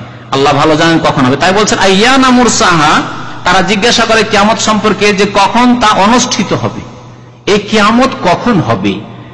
ফিমা আনতা মিন যিকরাহ, আল্লাহ জবাব দিচ্ছেন যে তার আলোচনার সাথে আপনার কি সম্পর্ক? কিয়ামত কখন হবে না হবে এর সাথে আপনার কি সম্পর্ক? আপনাকে ইলম দেওয়া হয়নি, আপনাকে দেওয়া হয়নি, তাহলে ওদের আবার জিজ্ঞাসা করার কি আছে? তাহলে আমাদের করণীয় হচ্ছে আমল করো কিয়ামতের জন্য, সেখানে কি নিয়ে যাবো এটি হচ্ছে বিষয়। আপনি যদি কফিলকে, মালিককে জিজ্ঞেস করেন যে আচ্ছা মালিক সাহেব, আমি যে এসেছি, আমি আচ্ছা আপনার কাছে কতদিন চাকরি করতে পারবো, এটা আপনার জন্য কোনো ভালো কাজ নাই, ভালো কথা নাই, অপ্রয়োজনীয় কথা। কেন আপনি জিজ্ঞাসা করতে যাবেন? আপনার আল্লাহ যতটা সুযোগ দিয়েছেন থাকার, ভালো কাজ করে হালাল উপায়ে যতটুকু আপনি নিয়ে যেতে পারেন সম্বল, আপনি নিয়ে যান দেশে। কিন্তু এসে আপনি একামা হতে জিজ্ঞাসা করছেন আচ্ছা আপনার কাছে আমি কতদিন চাকরি করতে পারবো, কতদিন আছে আমার সময় এখানে। দুনিয়ার ক্ষেত্রে যখন এটা আমাকে অযৌক্তিক লাগছে, আপনাকে অযৌক্তিক লাগছে, তাহলে আল্লাহ পাক যেই এলেম নবীকে দেননি, যে এলেম কোন মানুষকে দেননি, জিনকে দেননি, সে সম্পর্কে জিজ্ঞাসা করে যে কিয়ামত কখন হবে, এই জিজ্ঞাসা ঠিক নাই। তাই আল্লাহ পাক সবসময় এই জবাব দিয়েছেন নবী সাল্লাল্লাহু আলাইহি সাল্লামকে যে আপনার ওর সাথে কি সম্পর্ক, ওর এলমের সাথে বা ওর আলোচনার সাথে। এলা রাব্বিকা মুনতাহাহা, তার চূড়ান্ত জ্ঞান তো একমাত্র আপনার রবের কাছে রয়েছে। কিয়ামত কখন হবে এর চূড়ান্ত জ্ঞান কার কাছে রয়েছে? এলা রাব্বিকা, আপনার রবের কাছে একমাত্র রয়েছে। ইন্নামা আনতা মুনজিরু মান ইয়াখশাহা, আপনার কাজ কিয়ামত বাতলানো নয় যে কখন কিয়ামত হবে, বাতলানো যে কিয়ামতের জন্য কি নিয়ে যেতে হবে, এটা বাতলানো। আর জনসাধারণের কাজ, মানুষের কাজ, মুসলিমদের কাজ না যে কিয়ামত সম্পর্কে জানা যে কিয়ামত কোন সালে হবে, বরং তাদের কাজে কিয়ামতে যাব কি নিয়ে যাব এর ব্যবস্থা নেওয়া। এই জন্য এক সাহাবী এসে জিজ্ঞাসা করেছেন নবী করিম সাল্লাল্লাহু আলাইহি ওয়াসাল্লামকে যে মাতা সাআতু ইয়া রাসূলুল্লাহ, হে আল্লাহ রাসূল কিয়ামত কখন হবে? তখন নবী সাল্লাল্লাহু আলাইহি ওয়াসাল্লাম কি বলেছিলেন? ওয়ামা আদাত লাহা, কিয়ামতের জন্য কি প্রিপারেশন নিয়েছো, কি প্রস্তুতি নিয়েছো, প্রস্তুতি কি, সম্বল কি, কি নিয়ে যাচ্ছ, আমল আছে, জবাব দিতে পারবে, সাহস আছে, হিম্মত আছে। এই কথা বলা হয়নি যে বেশি দিন নাই, 500 বছর বা 1400 বছর, 1600 বছর, 1800 বছর, এই কথা বলা হয়নি। ওয়ামা আদাত লাহা, কি তৈরি করেছো তুমি তার জন্য। আল্লাহ পাক বলছেন ইন্নামা আনতা মুনজিরু মান ইয়াখশাহা, আপনি তো একমাত্র সতর্ককারী ওই ব্যক্তিদেরকে যারা এই কিয়ামতকে ভয় করে, যে কিয়ামতে আল্লাহ কি হবে, আমি জান্নাতে যেতে পারবো, জাহান্নামের আগুন থেকে বাঁচতে পারবো, তাদের জন্য আপনি সতর্ককারী। তারাই আপনার সতর্ক বাণী থেকে, আপনার এই দাওয়াত থেকে উপকৃত হবে। সতর্ক সবাইকে করেছেন নবী করিম সাল্লাল্লাহু আলাইহি ওয়াসাল্লাম, এবং সবাইকে সতর্ক করার জন্য আল্লাহ পাক পাঠিয়েছেন। কিন্তু যেহেতু উপকৃত হয়েছেন একমাত্র যারা আল্লাহর ভয় রাখে, পরকালের ভয় রাখে তারাই, সুতরাং তাদের কথা আল্লাহ পাক উল্লেখ করেছেন। কখনো কখনো আল্লাহ পাক সবার কথা বলেছেন, হুদাল লিন-নাস, সারা বিশ্বের জন্য হেদায়েত স্বরূপ কোরআন পাঠানো হয়েছে, নবীকে পাঠানো হয়েছে। কিন্তু সবাই হেদায়েত হয়নি, সবাই সঠিক পথ নেয়নি, সোজা রাস্তায় আসেনি। কিন্তু যারা সোজা রাস্তায় এসেছে তাদেরকে আল্লাহ মুত্তাকিন বলেছেন। তাই কোরআনে কারীম সম্পর্কে আল্লাহ বলেছেন হুদাল লিল মুত্তাকিন, আবার কখনো বলেছেন আল্লাহ বিরোধীদেরকে কোরআন রাস্তা দেখাবে, নবী সাল্লাল্লাহু আলাইহি ওয়াসাল্লাম রাস্তা দেখাবেন। কান্নাহুম ইয়াওমা ইয়ারাউনাহা, যেই দিন তারা অবলোকন করবে, মানে দেখতে পাবে কিয়ামতের দৃশ্য। কান্নাহুম ইয়াওমা ইয়ারাউনাহা, যেই দিন তারা কিয়ামতের দৃশ্য দেখতে পাবে, সেই দিন কান্নাহুম লাম ইয়ালবাসু, এই কান্নাহুমের সম্পর্ক হচ্ছে লাম ইয়ালবাসুর সাথে। লাম ইয়ালবাসু ইল্লা আশিয়াতান আও দুহা, যেন তাদের মনে হবে যে তারা পৃথিবীতে অবস্থান করেনি, শুধুমাত্র অবস্থান করেছে এক বিকেল, একদিনের বিকেল, আও দুহা, একদিনের সকাল, এক বেলা মাত্র। কি অর্থ, কি তাফসীর এর তাফসীর হচ্ছে যে যখন কিয়ামতের অবস্থা দেখে নেবে আর আল্লাহর নিয়ামত দেখবে, জান্নাতের নিয়ামত, আর আল্লাহর আযাব, তখন তাদের মনে হবে যে দুনিয়াতে যে থেকে আসলাম, যে মৃত্যুর পরে কবর থেকে উঠলো, কবর থেকে উঠার পরে মনে হবে যে পৃথিবীতে 60 বছর, 70 বছর, কেউ 80 বছর, 100 বছর, 120 বছর বেঁচেছে, এই এত লম্বা সময়ও তখন লম্বা সময় মনে হবে না। মনে হবে যে এক বেলা হয়তো সকাল বেলায় থেকে এলাম অথবা বিকাল বেলা থেকে এলাম। দুনিয়ার জীবনকে 60 বছর, 80 বছর, 100 বছরের জীবন মনে হবে দিনের এক বেলা, সকালবেলা অথবা বিকেল বেলা মনে হবে। এটাকে বুঝার জন্য যদি ঘুমকে ধরেন তাহলে বুঝতে পারবেন। সারা রাত ঘুমিয়ে, রাত 8টার সময় অনেকে ঘুমিয়ে গেছেন, যদি ক্লান্ত থাকেন আর ভোর 6টা 5টা হয়ে গেছে, তারপরে মনে হচ্ছে 2 ঘন্টা হয়তো ঘুমিয়েছি, কি 1 ঘন্টাই ঘুমিয়েছি, ঘড়ি দেখছেন সকাল হয়ে গেছে, খোঁজ খবরই না যে এত বড় রাত পার হয়ে গেছে। হয় না এরকম? আরামের ঘুম যদি থাকে, অশান্তি না থাকে, হ্যাঁ, তাহলে এমন ঘুম আসে যে খোঁজ খবর থাকে না যে সারা রাত পার হয়ে গেছে। তো কিয়ামত আসার পরে মনে হবে, দুনিয়াকে মনে হবে যে একবেলা মাত্র থেকে এসেছি। যতই ভোগ বিলাস করে গিয়ে থাকেন দুনিয়ার কথা সব ভুলে যাবেন, একবেলা হয়তো থেকে এসেছি, সকালবেলা অথবা বিকেল বেলা। তা আল্লাহ বলছেন কান্নাহুম ইয়াওমা ইয়ারাউনাহা, যখন তারা কিয়ামতকে দেখে নেবে তখন মনে হবে যে যেন তারা অবস্থান করেছে দিনের বিকেল বেলা, আশিয়া মানে বিকেল বেলা, আও দুহাহা অথবা সকালবেলা দুনিয়া অবস্থান করেছে। আল্লাহ পাক রব্বুল আলামিন আমাদের যেন গুনাহ খাতা মাফ করে দেন, আমাদেরকে তার কিতাব বুঝার তৌফিক যেন দান করেন এবং তার প্রতি আমল করার জন্য তৌফিক দান করেন। আখিরাতের জন্য আমাদেরকে যেন সম্বল নিয়ে যাওয়ার তৌফিক দান করেন। শেষ সময় আমাদেরকে কালেমা লা ইলাহা ইল্লাল্লাহ মুহাম্মাদুর রাসূলুল্লাহ পড়ার জন্য তৌফিক দান করেন।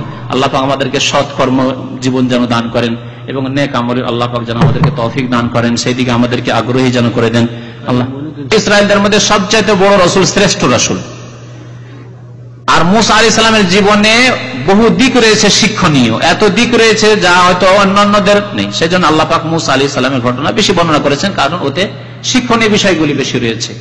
তারপরে ইহুদিরা মুসা আলাইহিস সালামকে রাসূল মনে করে, কিন্তু তারা নবী সাল্লাল্লাহু আলাইহি সাল্লামের আদর্শকে, দিনকে অস্বীকার করেছে, কোরআনকে অস্বীকার করেছে। তাদেরকে হেদায়েতের জন্য তাদের নবীর ঘটনাগুলি বর্ণনা করে তাদেরকে সঠিক দিনের দিকে আহ্বান করা হয়েছে। দেখো মুসা আলাইহিস সালামের ঘটনা কোরআন কারিমে রয়েছে। মুসা আলাইহিস সালাম যেই দিন নিয়ে এসেছেন সেই দিনই নিয়ে এসেছেন মুহাম্মদ রাসূলুল্লাহ সাল্লাল্লাহু আলাইহি ওয়াসাল্লাম। সুতরাং তোমরা গোমরাহ পথভ্রষ্ট হে ইহুদি তোমরা থেকে যেও না, খ্রিস্টান তোমরা থেকে যেও না, তোমরাও আসো মুহাম্মদ রাসূলুল্লাহ সাল্লাল্লাহু আলাইহি ওয়াসাল্লামের কলেমা পড়ে নাও, তাহলে মুক্তি রয়েছে। শুক্রবারে সৌদি আরবে জুমার আজান হয় দুইটি, কেন? দুইটি আজান সৌদি আরবে শুধু হয় না, উসমান রাদিয়াল্লাহু তাআলা আনহু জামাত থেকে শুরু হয়েছে। কেন বাংলাদেশে হয় না নাকি? হয়, কোন কোন মসজিদে হয় না। জানে কিছু লোকেরা দুই আজান দেন না। নবী সাল্লাল্লাহু আলাইহি ওয়াসাল্লামের জামানায় দুই আজান ছিল না, এক আজানই ছিল। আবু বকর সিদ্দিক, ওমর রাদিয়াল্লাহু তাআলার জামানায় এক আজানই ছিল। কিন্তু উসমান রাদিয়াল্লাহু তাআলা দেখলেন যে মদিনার লোকজন বেশি হয়ে গেছে আর তারা কাজে কামে ব্যস্ত থাকছে, যদি খুতবার সময় শুধু এক আজান দেওয়া হয়, আগের আজানটি ছিল না, খুতবার সময় আজানটি ছিল, লোকজন আস্তে আস্তে জুমা শেষ, খুতবা শেষ হয়ে যাবে, জুমার নামাজ পাবে না, অনেকে চাষের কামে ব্যস্ত থেকে যাবে। সেই জন্য উসমান রাদিয়াল্লাহু তাআলা ইজতিহাদ করলেন এবং একটি আজান বাড়িয়ে দিলেন, যে আজানটি দেওয়া হোক যাতে করে লোকজন শুনতে পায় আর আগে চলে আসে, আসার পরে প্রস্তুতি নিয়ে গোসল টোসল করে এসে দ্বিতীয় আজানের আগে আগে মসজিদে হাজির হয়ে যায়, খুতবা শুনতে পায়, নামাজটা ঠিকভাবে পায়। সুতরাং এটি খলিফা, তৃতীয় খলিফার সুন্নত। নবী করিম সাল্লাল্লাহু আলাইহি ওয়াসাল্লাম খলিফার সুন্নত মোতাবেক আমাদেরকে চলতে বলেছেন। আলাইকুম বিসুন্নতি ওয়া সুন্নাতিল খুলাফায়ে রাশিদিন আল মাহদিয়িন মিন বা'দি, তোমরা আমার সুন্নতকে আঁকড়ে ধরবে এবং খুলাফায়ে রাশিদিন আবু বকর, ওমর, ওসমান, আলী তারা যদি কিছু করে গিয়ে থাকেন তাদের সুন্নতকে আঁকড়ে ধরবে। সুতরাং এর উপর আমল করলে অসুবিধা নাই। বরং উসমান রাদিয়াল্লাহু তাআলা জামানে এর উপর ইজমা, ঐক্যমত হয়েছে, একজন সাহাবীও বিরোধিতা করেননি। সুতরাং আমাদের দেশে কিছু ভাইরা যে এর উপর আপত্তি করেন আর ফতোয়াবাজি করেন, এটি কিন্তু ভুল। হ্যাঁ, অনেকে ফতোয়াবাজি করে এই ক্ষেত্রে, এটি ভুল। না, মুসা আলাইহিস সালাম মেরেছিলেন একে, মালাকুল মউতকে, এটা বুখারীর হাদিসে রয়েছে। মানুষের রূপ ধরে এসেছিলেন, তিনি জানছিলেন না যে ফেরেশতা। মানুষ হয়ে হঠাৎ যদি আপনার বাড়িতে একটা কেউ আসে, চোর ডাকাতের মতো লাগে, তাহলে আপনি প্রতিহত করার জন্য, নিজের জান বাঁচানোর জন্য মেরে দিতে মারবেন, স্বাভাবিক মারবেন। তো এইরকমই হয়েছে, তিনি জেনে যে ইনি মালাকুল মউত মারেননি, বুঝতে পেরেছেন? তারপরে যখন হইলো আর জানতে পারা গেল যে না, বয়স আবার একদিন মরতে হবে, তখন বলে যে মরতে হবে, তাহলে এতে আমি মরতে চাই। তারপরে নবীদের কাছে নিয়ম হচ্ছে যে তাদেরকে জানিয়ে দিয়ে, মুসা আলাইহিস সালাম জানে যে নবীদের কাছে সংবাদ দিয়ে দেওয়া হয় যে অমুক সময়, ইন্তেকালের সময়। তারপরে মালাকুল মউত হঠাৎ করে চলে এসেছিলেন, তিনি সেটা বুঝতে পারেননি যে মালাকুল মউত এসেছে আর রূহ কবজ করার জন্য আমার সময় হয়ে গেছে। ঘটনা ঠিক, আর মানুষের রূপে এসেছিলেন, ফেরেশতার রূপ ধরে তিনি আসেননি। একবার জিজ্ঞাসা করেছেন যে মালাকুল মউতকে বলা হবে তোমার রূহ কবজ করে, হ্যাঁ, তাতে কি অসুবিধা কি? ঠিক আছে, তার আগে ফেরেশতাদের সবার মৃত্যু হয়ে যাবে, ফেরেশতাদের তার আগে মৃত্যু হবে, তারপরে শেষখানে মালাকুল মউতের মৃত্যু।